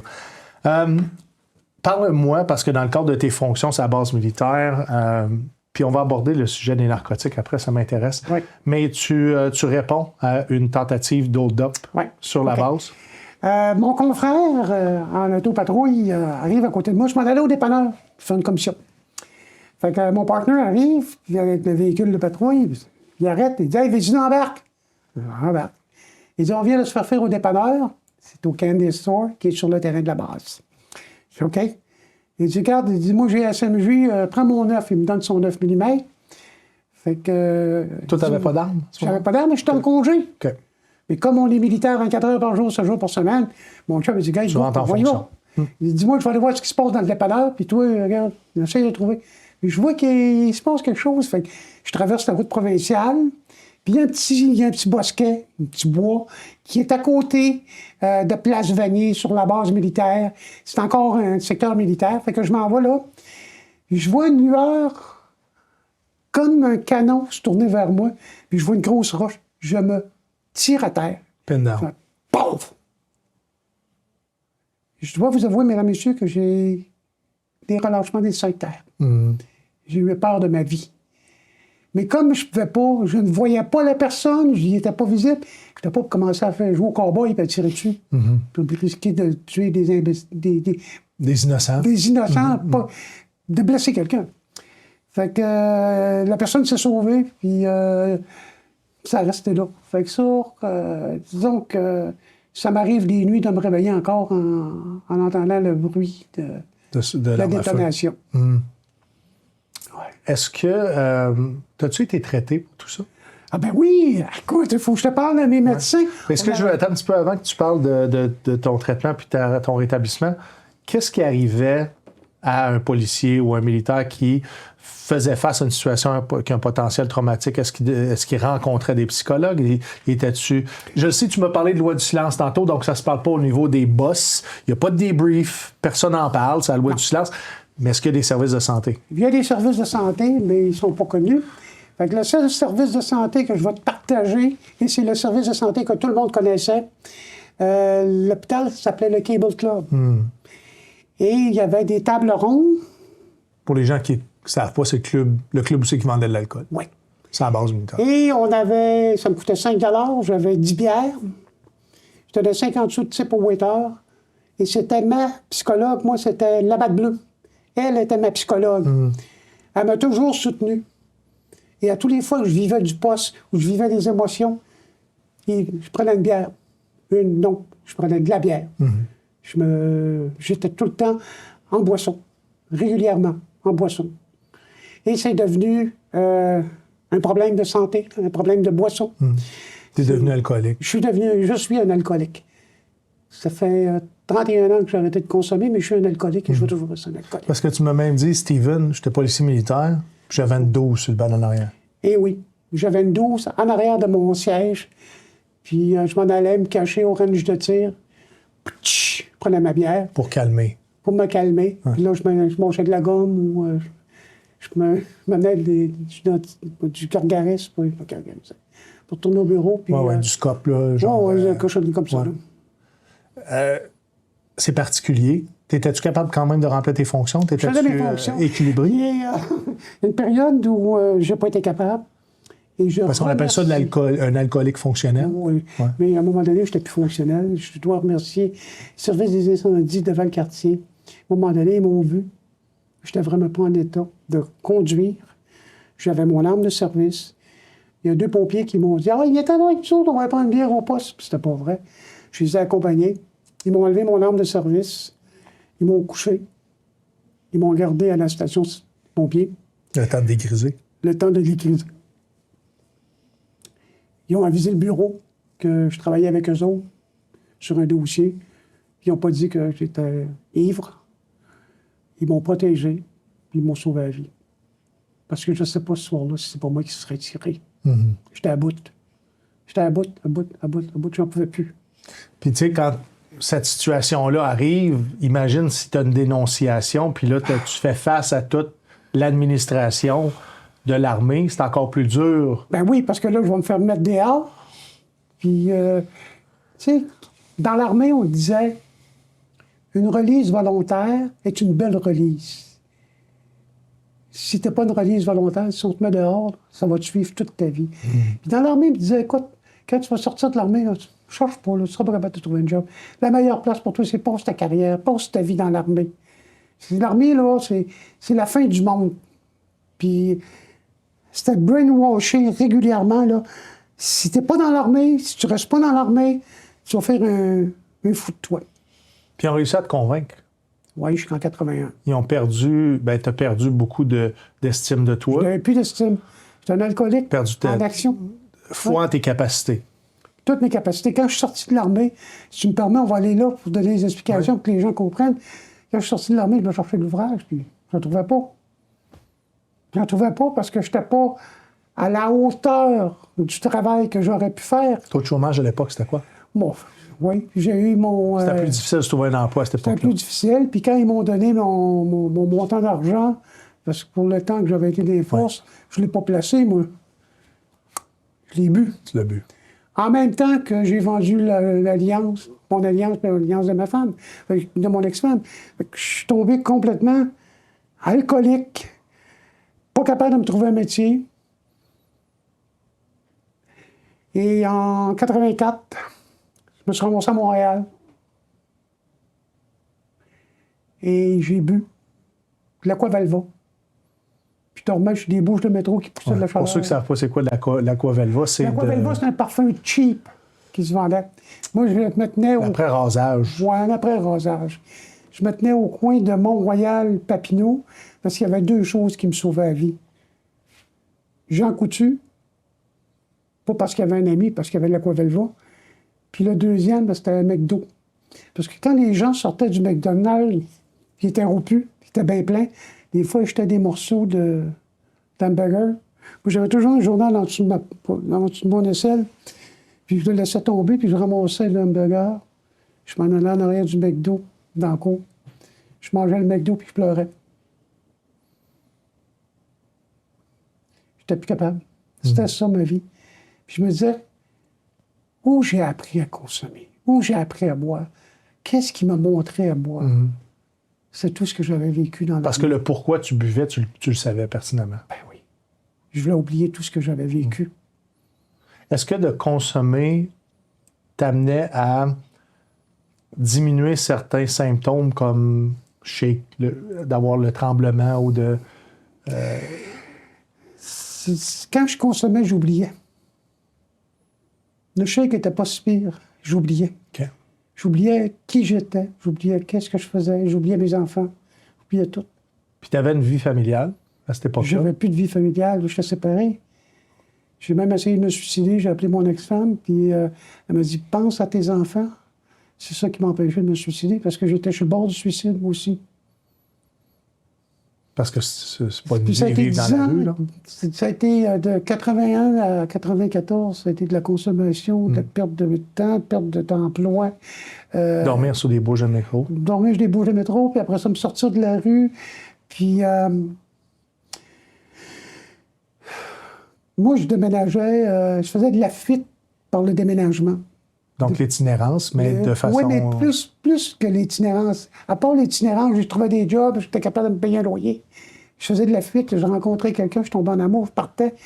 Après 81, aller jusqu'à aujourd'hui, j'ai 21 déménagements. J'ai fait de la fuite, moi je voulais changer mon nom de famille de Vézina en Panton, je dis ça m'a coûté moins cher. Mais parce que tu payais pas. Parce que j'étais pas heureux. Simplement ça. Non, mais tu changeais de place, est-ce que parce que tu avais Non. non-paiement ou parce que tu n'étais pas bien? Parce que j'étais pas bien avec moi-même. Je te dirais que c'est un principe, puis moi je l'ai fait toute ma vie, de ne pas être capable de m'enraciner à quelque part. De toujours avoir besoin que mon bug-out soit prêt, puis que je doive partir ou que je me sente mieux parce que les gens ne savent pas où est-ce que je suis. Moi, je voulais pas que les gens sachent que Pierre-Claude, c'est un alcoolique. Parce que Pierre-Claude buvait tout le temps. OK. Jusqu'en 94, où il y a une expression qui dit que j'ai plié les pentures chez la tombe de mon père. J'ai demandé de m'arrêter de consommer. En 94, j'ai arrêté de consommer. Ma vie a commencé à changer. J'ai commencé à faire d'autres choses. Mais le feedback de l'armée, là, il est encore là. Qu'est-ce qui s'est passé en 94? Tu te ramasses à la tombe de ton père? Écoute, j'étais avec une fille qui... j'étais malheureux, puis j'ai décidé que c'était fini avec elle. Elle m'a mis dehors. Je suis parti, j'ai touché à la tombe de mon père, puis j'ai demandé de l'aide. Puis j'ai une maison qui m'a aidé, qui m'a emmené à Alcooliques Anonymes, puis j'ai fait des fraternités, puis je m'en cache pas. Puis ça m'a aidé. J'ai rencontré d'autres militaires qui avaient réussi à passer au travers en faisant des mouvements comme ça, là, de l'aide. Dans ton temps d'itinérance à Montréal, est-ce qu'il y avait d'autres vétérans qui étaient en itinérance? Plein? Plein. Tu me permets une réflexion? Oui, parce que je me demande pourquoi autant de vétérans se ramassent OK. à vouloir vivre dans la rue. Parce qu'on n'a pas rien. Quand tu sors de l'armée, là, puis tu te fais dire, là, tu sors de l'armée, OK, ramène ton stock, puis t'es plus rien, là. Ouais. Tu te ramasses, là, en sortant, là, puis t'as appris à boire, là, aux messes des sous-officiers, aux messes des officiers, aux messes des sergents. T'as appris à boire, puis tu bois. Puis la seule maîtresse que t'as, avec qui tu peux y compter ta vie, c'est ta bouteille. Ta ligne de coke, ton joint. Pour oublier ce qui t'arrive, tu vas aller mettre de l'argent dans une machine. Ou tu vas tomber dans le sexe, en fou. C'est ça, les problèmes. À la base, si on s'occupait des militaires en consommation pendant le temps qu'ils sont militaires, on sauverait des vies. Comment on pourrait faire ça? Il faudrait qu'ils acceptent qu'alcoolique anonyme, que narcotique anonyme, que motif anonyme rentrent sur les bases et qu'ils fassent des métiers sur la base. Qu'ils arrêtent de regarder ça comme nous, on a des professionnels, on sait quoi faire. Non, vous ne savez pas quoi faire. Parce que le gars qui souffre, là, si moi je rencontre un gars qui a un problème de consommation, moi je vais le comprendre. Je l'ai eu, le problème de consommation. Je suis à jeun aujourd'hui, merci mon Dieu, merci la vie. Et chérie, quelqu'un qui vient et me dit, écoute, Pierre, j'ai un problème, je vais m'asseoir avec, on va en parler. Ouais, tu penses C'est que pas nécessairement des... les bases ne veulent pas ces regroupements-là? Écoute, je suis pas rendu là, dans ma recherche, mais à l'époque, c'était ça. À l'époque, c'était ça. J'imagine que ça aurait une meilleure efficacité, de tenir ça sur la base si c'était Ben oui, par un ancien ben oui. toxicomane qui a fait Alcoolique, l'armée. oui. Parce que je le vois en faisant ces podcasts-là, que les personnes les mieux outillées pour répondre à un cas de détresse, une gestion de crise, Puis les c'est anciens un militaires. autre vétéran. C'est un autre vête. Ouais.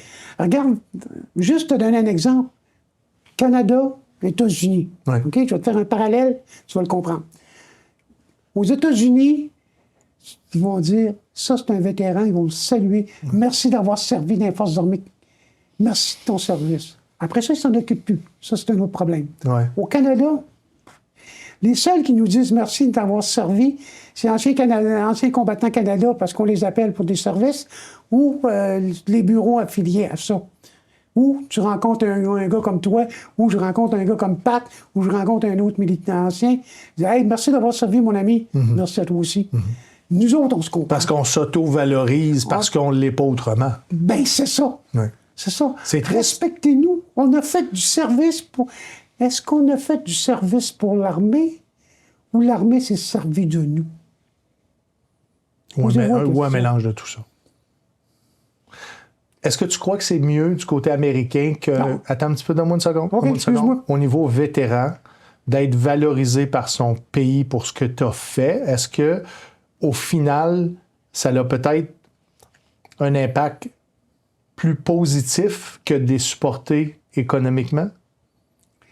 Parce que je semble percevoir de la part de plusieurs d'entre nous qu'il y a un problème d'identité, des fois une honte d'avoir servi. Il y a un problème de... Il n'y a plus de valorisation. Oui, on doit se créer une nouvelle identité, mais ce qu'on a fait, il y en a qui en ont fait une carrière, il y en a qui ont fait 35 ans, ils ont rentré là, ils avaient 17 ans, c'est tout ce qu'ils ont connu. Fait que quand que, par la force des choses, faut que tu, pas renonces à ce que tu as fait, mais que ce que tu as fait ne soit pas valorisé ou que tu es perçu comme quelqu'un qui n'a pas fait le bon choix de métier. C'est plus difficile de embrasser cette carrière-là militaire, souvent qui, dans plusieurs cas, oui, il y en a que c'est amour-haine, mais il y en a qui se sont valorisés puis sont fiers. Ben oui. Puis il faut être fier de ça. Ben oui. Je pense que ça a peut-être un impact plus grand, ce manque de valorisation-là, post-carrière, que le fait d'être aussi supporté par les programmes et les services. Tu vois, ta réflexion se fait en deux volets, si tu Ouais. me permets. Ton premier volet, si on parle du côté américain, oui, ils vont saluer les anciens militaires, les vétérans, ils vont les glorifier pour le temps qu'ils ont donné pour son C'est pays. des héros à part entière. C'est des héros à part entière. Alors, regarde simplement, tu vas comprendre facilement. Regarde simplement la réaction face au drapeau. Le drapeau américain, là, comment il est valorisé? Oui. comparativement au drapeau canadien. Indépendamment de t'appartiens à la droite ou à la gauche, tout le monde sous le drapeau semble être uni. Unis pour ça. Ouais. Et tu vois, des fois, là, le drapeau ne doit jamais toucher à terre. Alors, eux autres font tout leur possible, ils le plient de belle façon. Au Canada aussi, on le fait. Mais le vétéran est considéré comme un héros à part entière. Au Canada, ça commence, mais il faut qu'on continue à se battre avec anciens combattants, avec la Croix bleue, pour se faire reconnaître. Mais moi, si je m'en vais dans un endroit puis je dis que je suis un ancien militaire, puis j'ai servi, moi. J'ai servi mon pays. Je me suis mis en danger pour vous aider aux Olympiques. Les sacrifices? La santé? Ma santé. Mes genoux sont finis. En 75, ils m'ont opéré les genoux, ils m'ont enlevé un ménisque. Depuis ce temps-là, mon genou gauche compense. Puis il se développe d'autres problèmes Ils médicaux. développent d'autres problèmes, Ah oui, c'est normal. qui est normal. Ouais. Aux États-Unis, ils ne s'en occupent pas de ça. Mais ils valorisent le monsieur, la madame qui ont fait du service. Au Canada, En fait, ils sont beaucoup plus à avoir servi, qui sont encore dans leur vie active. Exact. Donc, je ne sais pas si ça pourrait être chiffré, mais je pense que la dépense serait astronomique de les supporter. Comme nous, on peut supporter tout à fait. nos 450 à 500 000 vétérans présentement Exactement. en vie au Canada. Le chiffre va être tendance à changer, mais on comprend que c'est énormément d'hommes et de femmes à supporter. Tout à fait. Puis, il y en a qui ont des petits besoins, mais il y en a d'autres qui ont des très grands besoins jusqu'à une prise en charge complète en milieu hospitalier. J'aimerais ça revenir du temps où est-ce que tu fais partie de l'équipe, l'escouade des narcotiques. Ce qui t'amène à aller là, justement, c'est ton PIF. C'est mon PIF C'est à ton l'époque. résultat de travail. Mon résultat de travail, puis l'entente que j'avais avec la Sûreté du Québec, parce que je connaissais des enquêteurs à la Sûreté du Québec. Donc, tes relations de travail. Mes relations de travail avec les policiers de la Sûreté du Québec, entre autres avec le maître chien. André de son prénom, malheureusement, je ne me rappelle pas de son nom. Bernier. OK. André Bernier qui était maître chien. Et avec qui on prenait des ententes. Puis j'étais voir mon commandant pour dire, écoute, monsieur, dans tel bâtiment, ça serait bien qu'on fasse une descente avec le maître chien parce qu'il y a beaucoup de narcotiques qui se passent sur la base. Cocaïne, il y en avait. Il y avait un peu d'héros, mais c'était surtout de la coke à l'époque. Puis du hash, puis du pot, naturellement. Ça a monté au commandant de la base, qui a autorisé. C'est-tu un fléau? C'était-tu significatif, la consommation? Oui. Tu voyais arriver les gars bien gelés. Dans les pelotons, là, tu le savais, là. Ouais. Et le bâtiment où il y a eu le plus, à l'époque, je te parle à l'époque, des artilleurs, un bâtisse des artilleurs, on avait fait des descentes avec le maître chien, avec d'autres policiers militaires, la Sûreté du Québec, pour vraiment défaire ces réseaux de consommation, de vente.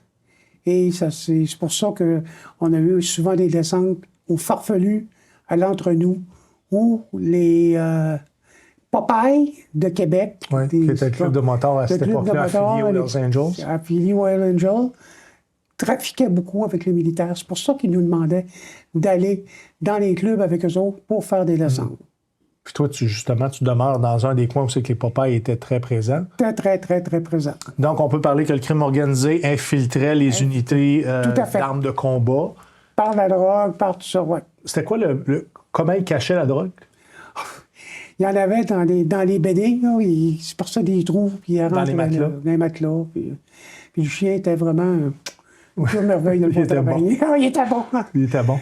Et est-ce que vous étiez assisté de la Sûreté du Québec, pas de la Sûreté du Québec, mais de la GRC à ce moment-là? Non, parce que c'était la GRC, eux autres, étaient sur d'autres dossiers, mais n'étaient pas sur les dossiers de trafic de stupéfiants, parce que nous autres, on travaillait beaucoup, beaucoup avec la Sûreté du Québec. Fait que la GRC n'était pas là. Est-ce qu'il y avait du trafic humain à cette époque-là? Tu parles de prostitution? Genre? Si je te disais oui, tu me croirais, hein? Oui. Oui. Mais tout ça venait du crime organisé. Tout ça venait du crime organisé. OK. C'est pour ça qu'on faisait les baraques la nuit. Parce que Gilles Ticaille-Caillé est venu me parler justement que le crime organisé était venu à lui offrir la possibilité de...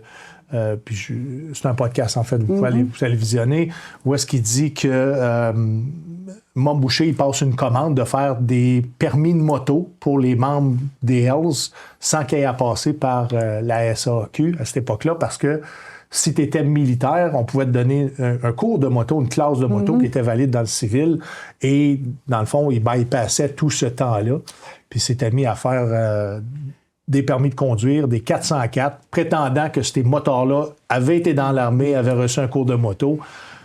Moi, je n'ai pas connu ça, c'était après moi, ça. Ouais. Mais moi, ce que j'ai connu, c'est de la prostitution carrément. On faisait les baraques le soir, nous autres. On cognait, on écoutait. On cognait. Ouvre la porte, Caporal Vézina, police militaire. Puis il n'y a pas le choix. Ouais. Sur les bases. Sinon, sur on la base. défonce, puis... Il ouvre. ouais. Faites-le, madame. C'est mon ami. Ah oui? Comment est-ce qu'il fait ici? Comment il s'appelle? Ouais. Ouais. Souvent, il ne se rappelait même pas du nom du gars. Fait qu'il se faisait mettre en état d'arrestation, se faisait sortir Voilà, de la base. les deux. Elle, on la sortait de la base. Ouais. On la confiait à la sûreté. Puis nous autres, on s'occupait du militaire. Au niveau de la détention, ça se passait à sa base militaire? Oui. Pourquoi tu ris? Parce que la détention, eh bon Dieu, ça, c'était un autre domaine, ça. Ouais. C'était au 276, si je ne me trompe pas, 272. La détention, nous autres, la partie avant, c'était la gendarmerie, les patrouilles. Partie arrière, les enquêtes. Puis là, complètement en arrière, c'était la détention. 14 SDB, qu'on appelait ça. Il y avait 2 sous-noirs. Puis quand les gars se faisaient rentrer en dedans, il fallait qu'ils prennent du braseau puis qu'ils chaînent les... Un peu comme ça se passait à Edmonton. Oui, Ouais. à peu près comme ça. Fait, nous autres, on a été longtemps à la prison à Valcartier avant qu'ils l'ouvrent à Edmonton. Fait que nos militaires étaient incarcérés là. Puis, Donc, à ce moment-là, DB Edmonton n'existait pas? non, exactement. Que ça se passait Après ça, toutes ces bases militaires. c'est ça. Après Au ça, niveau c'est- des détentions, ça ressemblait à une prison... C'était une prison, carrément une prison, avec... tu fermais ta porte, tu barrais la porte, puis non, il y était vraiment... Et c'était des militaires, des gardiens de prison, non pas des policiers militaires. Tu vois, moi, on avait souvent des gars de l'artillerie ou des anciens 22 qui venaient comme gardiens en uniforme, avec l'uniforme de l'artillerie, avec son béret de l'artillerie. Il venait faire son chef de garde à la prison. Parce que c'est devenu une compétence de la police militaire par la suite. Par la suite, après ça, ça a été la police militaire. Et ce que j'ai oublié de vous partager, t'avais, comme je te disais, la gendarmerie, les enquêtes, la prison, le bar. On avait un bar Dans l'unité. dans l'unité, Ouais. sur la base. Il y en a qui ne sont pas fiers d'entendre ça. Puis on avait un bar. Fait que quand on fait ça, notre chef de travail, c'est que tu penses qu'on faisait? On buvait. Ça n'a pas toujours été rose. De temps en temps, y avait-tu une visite pour les détenus? Je voulais faire de l'alcool? Non. Non. Non, les gars avaient fini le corps de travail. Il n'y OK. avait pas de consommation avant le corps de travail. Là. Je te pose la question parce que pour moi, ça me semble une évidence, surtout avec les sévices que vous avez connus, que ce soit aux recrues, en formation ou dans le quotidien. J'aurais pensé que c'était Non, il n'y avait systématique. pas de consommation pour aller faire du civil sur le militaire. non. OK. Ça, je te le confirme, ça. De tous les gars que j'ai connus, là, non. Laisse-moi juste référer à mes notes. Aujourd'hui, on t'appelle le padré. Oui. Hein? Ouais. On t'appelait pas le padré quand tu étais dans les forces. Là. Sinon, T'étais loin d'être un enfant de cœur. c'était plutôt l'autre, là, tu sais, un enfant, puis le moment d'un petit chien.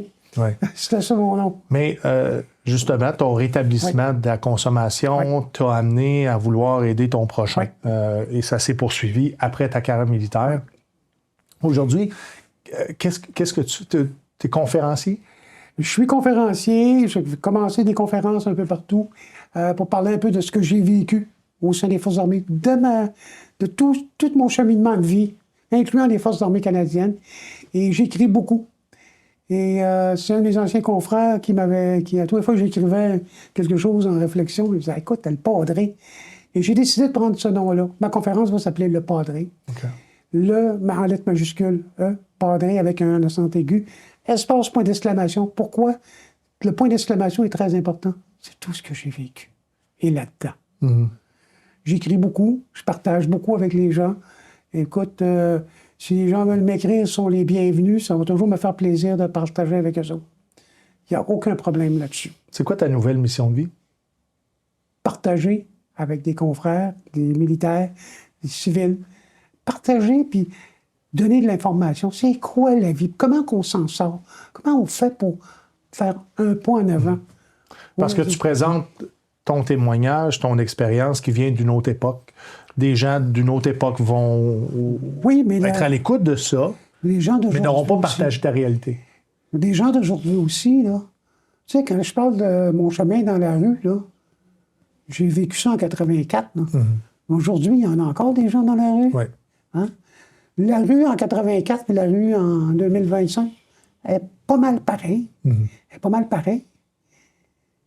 La consommation que j'ai faite abusivement il y a plusieurs années, avant 94, le gars qui consomme ou la fille qui consomme, puis avec un mal-être, le mal d'être à l'intérieur, en 94 puis en 2025, est identique. Les larmes qui m'ont coulé dans le visage, c'est les larmes qui coulent dans leur visage. Le gars qui s'est suicidé, comment il y en a qui se suicident? J'en entends parler régulièrement. Qu'est-ce que... Justement, j'aimerais savoir ton opinion là-dessus. Puis, je discutais au téléphone avec le vétéran qui a parti la page Facebook Mission Ubique. Et lui, sa mission, c'est de faire la publication d'un décès de quelqu'un qui a servi les Forces armées canadiennes. Que ce soit par suicide ou par mort naturelle, mais quelqu'un qui trépasse, sa volonté, c'est d'essayer de rassembler les frères d'armes qui l'ont connu pour peut-être en arriver à une plus grande commémoration ou amener la famille. Des fois, elle va lui demander, est-ce que tu peux partager la publication? J'aimerais ça que ses frères d'armes qui ont servi avec lui ou elle soient au courant du décès, puis peut-être même venir au funérailles. Mais il reçoit beaucoup de critiques aussi par rapport à ça. Le genre de critique dans le sens que tu n'as pas eu l'approbation de tout le monde qui l'a connu pour faire la publicité de son décès. Ou de la façon, des fois, peut-être, ça peut être critiqué par rapport à de la façon dont il l'a fait.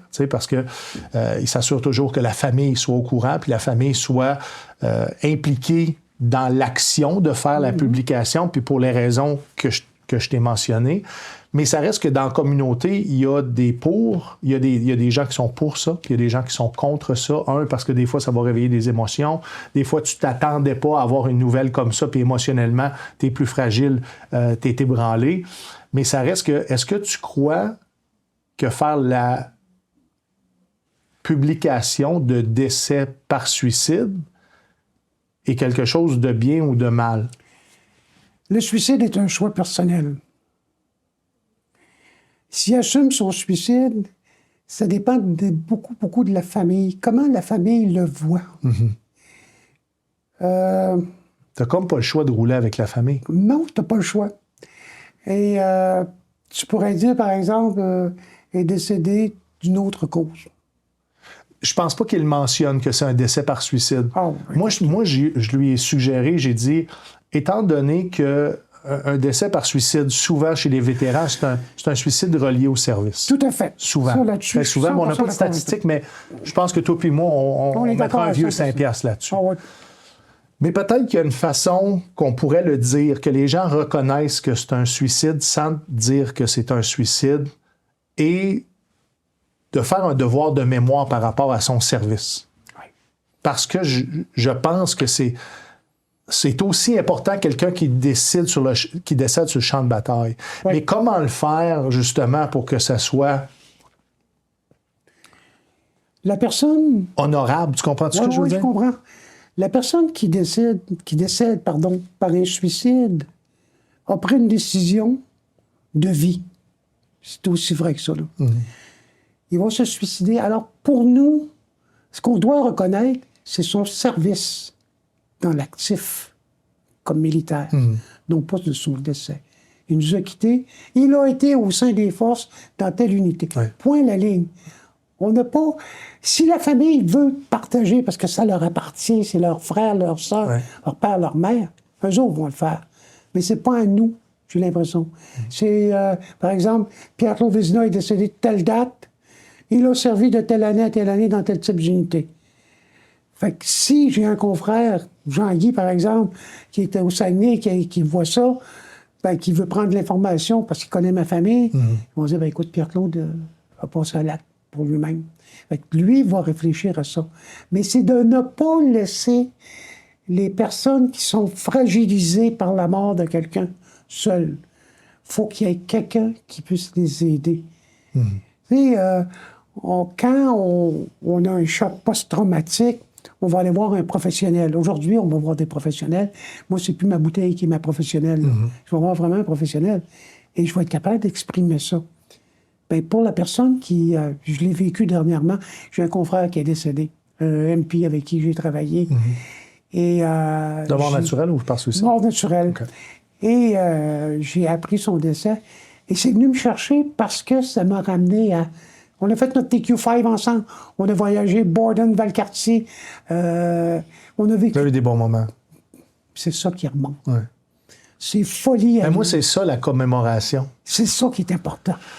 C'est ça qui Mais est je important. pense qu'on passe à côté de commémorer. Puis je donne un exemple. Un vétéran, mettons, de la guerre de Corée qui va décéder sans quelques années. On va faire ses états de service, puis on va le présenter comme un héros. Puis c'est un héros. Tu comprends? La cause de la mort, elle est noble. Donc, tout le monde, systématiquement, est d'accord avec la publicité. Cependant, cet homme-là, qui en fait sa mission de vie aujourd'hui, reçoit des critiques parce que je pense qu'on n'arrivera jamais à un consensus sur faire la publication de quelqu'un qui est décédé par suicide, dans la société civile, mais comme vétéran aussi. Il y en a qui pensent que ça peut enlever des lettres de noblesse au service. Parce qu'on considère, puis tu l'as mentionné tantôt, c'est un acte de courage, mais il y en a qui considèrent que c'est un acte de lâcheté. Donc, je pense qu'on n'aura jamais consensus sur la volonté. Est-ce qu'on a besoin d'avoir consensus si on exprime le sentiment ou l'émotion du décès de notre confrère d'armes? Je le pense pas. Cependant, je trouve ça cheap que lui, qui le fait de façon bénévole, avec sa propre argent, sa propre énergie, son propre cœur. Il n'y a rien de parfait dans la vie. Non. Mais j'ai l'impression que si c'était pris en charge par le gouvernement, plutôt que d'être pris en charge par un civil qui doit se battre contre des gens qui ne sont pas d'accord avec sa nouvelle mission, c'est là où est-ce que je pense que cette personne-là pourra avoir un break sur la volonté d'honorer ceux qui sont décédés par suicide, mais qui ont servi les Forces armées canadiennes, puis les présenter comme si c'était un décès d'une mort naturelle et présenter les états de service comme si tout ça était honorable. Et je pense que ça l'est. C'est très honorable. Je vais te donner ma réflexion. Pendant que tu parlais, ça a monté. Oui. Il y a des gens aujourd'hui qui vont écouter ce podcast-là et vont dire « T'es malade, ça? Moi, je voudrais savoir de Vézina. T'es un gros cave. » Vous avez le droit de le penser. Mais moi, je suis moi. Il y en a d'autres qui vont dire « Hey, ça, c'est le fun. » Il nous a dit que c'était des années 70, des années 75, 76. Parce qu'il y en a qui vont juger la caisse de bière sur le dans le champ de police. Ben oui, juger la caisse de bière, c'est moi qui l'ai pris. Et j'en suis responsable de ma vie aujourd'hui. On ne fera jamais l'unanimité à personne. Il y a des gens qui vont te voir, qui vont t'aimer. Il y a des gens qui vont te voir, qui vont dire « j'ai gaspillé de l'argent pour aller voir ce gars-là. Est-ce que tu dois me donner de l'importance à cette personne-là? Non. Alors, le monsieur, ton chum, là, qui fait ça, là, tu lui diras, je l'appuie à 100%. Tu peux même lui donner mon nom. Ça va me faire plaisir de travailler avec lui. Ça, il n'y a aucun problème. Parce que le respect de l'être humain est tellement important. Si vous appreniez à vous respecter vous-même, regardez-vous vous-même avant de juger. Regarde-toi, là, puis dis-toi à tous les jours, je suis la personne la plus importante. Tu vas arrêter de juger l'autre à côté. C'est ça qui est important. Il y en a qui vont dire que c'est, on appelle ça, c'est des traits narcissiques, hein? De se faire passer en premier, de s'aimer. Non, au contraire. Si tu t'aimes pas, qui tu veux aimer? Steven, si tu t'aimes pas, est-ce que tu vas être capable si tu t'aimes pas, tu peux pas aimer personne d'autre. Tu peux pas aimer personne d'autre. Oui. Tu peux vraiment pas aimer personne d'autre. Moi, je vais être présentement un gars. OK? On partage beaucoup. Ce gars-là, il apprend à s'aimer. Lui-même. Après ça, il va être capable de s'ouvrir à Pierre Jean-Paul, à sa blonde, à son ami. à sa vie. Si tu t'aimes pas, comment tu veux vivre? Si tu t'aimes pas, qu'est-ce que tu vas faire? Tu vas trouver une bouteille. Là, tu vas retrouver l'amour de ta maîtresse de bouteille. Mais si tu apprends à t'aimer toi, à te choisir, je vais te donner une phrase. Puis ça, je l'ai dit, puis si vous n'êtes pas content, c'est votre problème. Aujourd'hui, bien vécu. Fais de hier un rêve de bonheur, puis demain, une vision d'espoir. Puis donc, ce jour avec confiance. Fais donc ce que tu as à faire ici, maintenant. Donc, existe. Donne-toi le droit d'exister. Tu as le droit d'exister. Il y en a beaucoup d'entre nous qui sont honteux de leur service. Oui, oui. Puis je l'étais, moi. Jusqu'au temps que je décide que non, je suis fier d'avoir fait ce que j'ai fait. Je suis fier d'avoir servi le Canada. Je suis fier de savoir servir mon pays. Mais je suis surtout fier d'être debout aujourd'hui. Aujourd'hui, là, je suis un gars qui est debout, qui est capable de se responsabiliser. J'écris, je m'appelle Le Padré. Allez voir sur Facebook, il y a toutes sortes de réflexions que je fais. Tu fais partie, entre autres, des tablés populaires de Drummondville. Oui, j'étais au conseil d'administration. On servait ils servent 100 000 repas. Parce qu'ils continuent à servir. Eux autres Cet servent... organisme-là existe encore Ah aujourd'hui. oui, il existe encore. Je ne suis pas au CA pour des raisons médicales, mais j'étais au président comme du conseil d'administration. Ils donnent 100 000 repas. Là-dessus, ils ont des petits déjeuners pour les enfants au primaire. Mais imaginez-vous qu'ils sont rendus avec des enfants au secondaire aussi. Les gens ont faim. 100 000 repas. Ouais. Puis ça, c'est la tablée populaire à Drummondville, mais il y a des tablés populaires partout au Québec. Dans les fêtes s'en vient, là. Pensez à votre voisin. Simplement lui dire bonjour. Tu ne sais pas ce qu'il vit, lui. Tu ne sais pas s'il est en train de perdre sa maison, perdre sa femme, se chicaner avec son patron. Simplement un bonjour. Aujourd'hui, là, c'est la journée la plus importante. Demain, on ne sait même pas si on va être là. C'est vrai. Pierre, il n'existe même plus. C'est la journée que tu tombes malade que tu réalises qu'il n'y a plus rien qui a de la important. valeur. L'argent, c'est une valeur. Le bonheur, là, je vais te poser une question. Appelle-moi donc, t'es bon en français, appelle-moi donc bonheur. B-O-N-H-E-U-R. Donc, B-O-N-N-E, espace H-E-U-R-E. Faut que tu sois à la bonne heure si tu veux avoir le bonheur. Donc, 1 heure à la fois. Et voilà. Puis quand ça va pas, Principe d'ancien toxicomane. c'est le principe d'être heureux. Ouais. Si tu passes ton moment présent heureux, écoute, comme je te disais tantôt, vis ça aujourd'hui, mort dans la vie. Pierre-Claude Vézina, je fais Internet. Vous pouvez venir me voir. Ça va me faire plaisir d'échanger. Si vous n'êtes pas content, vous ne m'aimez pas à face, gaspillez pas votre temps, j'aurai pas de temps à perdre avec vous. Mais si je peux aider quelqu'un, oui, je vais le faire. Donc, tes réseaux sociaux, sur Oui. Facebook, Pierre-Claude Vézina. Pierre-Claude Es-tu Vézina. sur Instagram? Je connais pas ça encore, mais je vais finir par connaître ça un jour. TikTok? Non plus, je connais pas YouTube ça. non plus? YouTube, ben, tu m'intéresses, mais gros, là, je vais commencer à regarder ça sérieusement. Mais tu as un abonnement sur ta chaîne YouTube. C'est parce qu'éventuellement, quand tu vas faire la conférence Oui. de façon plus régulière, tu vas pouvoir mettre des extraits de conférences là-dessus. Tout à Ça fait. devient ton canal de télévision Exactement. à toi. Et Et la conférence va s'appeler Le Padré. Et j'en suis Ouais. tellement fier. est-ce que le padré pourrait avoir une connotation avec la langue italienne? Non, avec l'armée, mon ami. Oui, je comprends. Mais si je me trompe pas, les gens peuvent me corriger. Padré en italien veut Ouais, dire le père. Le père. Le père. Padré, parce que dans l'armée, les padrés, c'était des prêtres de confession catholique, anglicane, protestante. C'était un gars qu'on pouvait rencontrer au coin de la rue, puis on lui donnait un livre, puis on jasait avec dans le jour. On jasait un peu avec, puis c'était correct. Mais moi, là, je suis le gars, là, si t'as besoin de parler, là, je vais prendre 5 minutes avec toi. Puis si ça prend une demi-heure, ça prendra une demi-heure. Moi, ce que je veux, c'est que tu sois heureux ici, maintenant. Dernière question pour toi. Ton plus beau moment dans les Forces armées canadiennes? Je vais te faire sourire. Mon serment d'allégeance. J'étais fier. Ouais. J'étais fier d'être militaire. J'étais fier d'être Canadien, Français, Québécois, dans les Forces armées canadiennes pour aider. Puis, il est tellement arrivé de belles choses comme patrouilleur, aider des mamans enceintes, aller les reconduire à l'hôpital, aider les gens. C'était toujours des beaux moments. Puis, depuis que je suis sorti des forces, j'ai 2 beaux moments. que je me permets de te partager.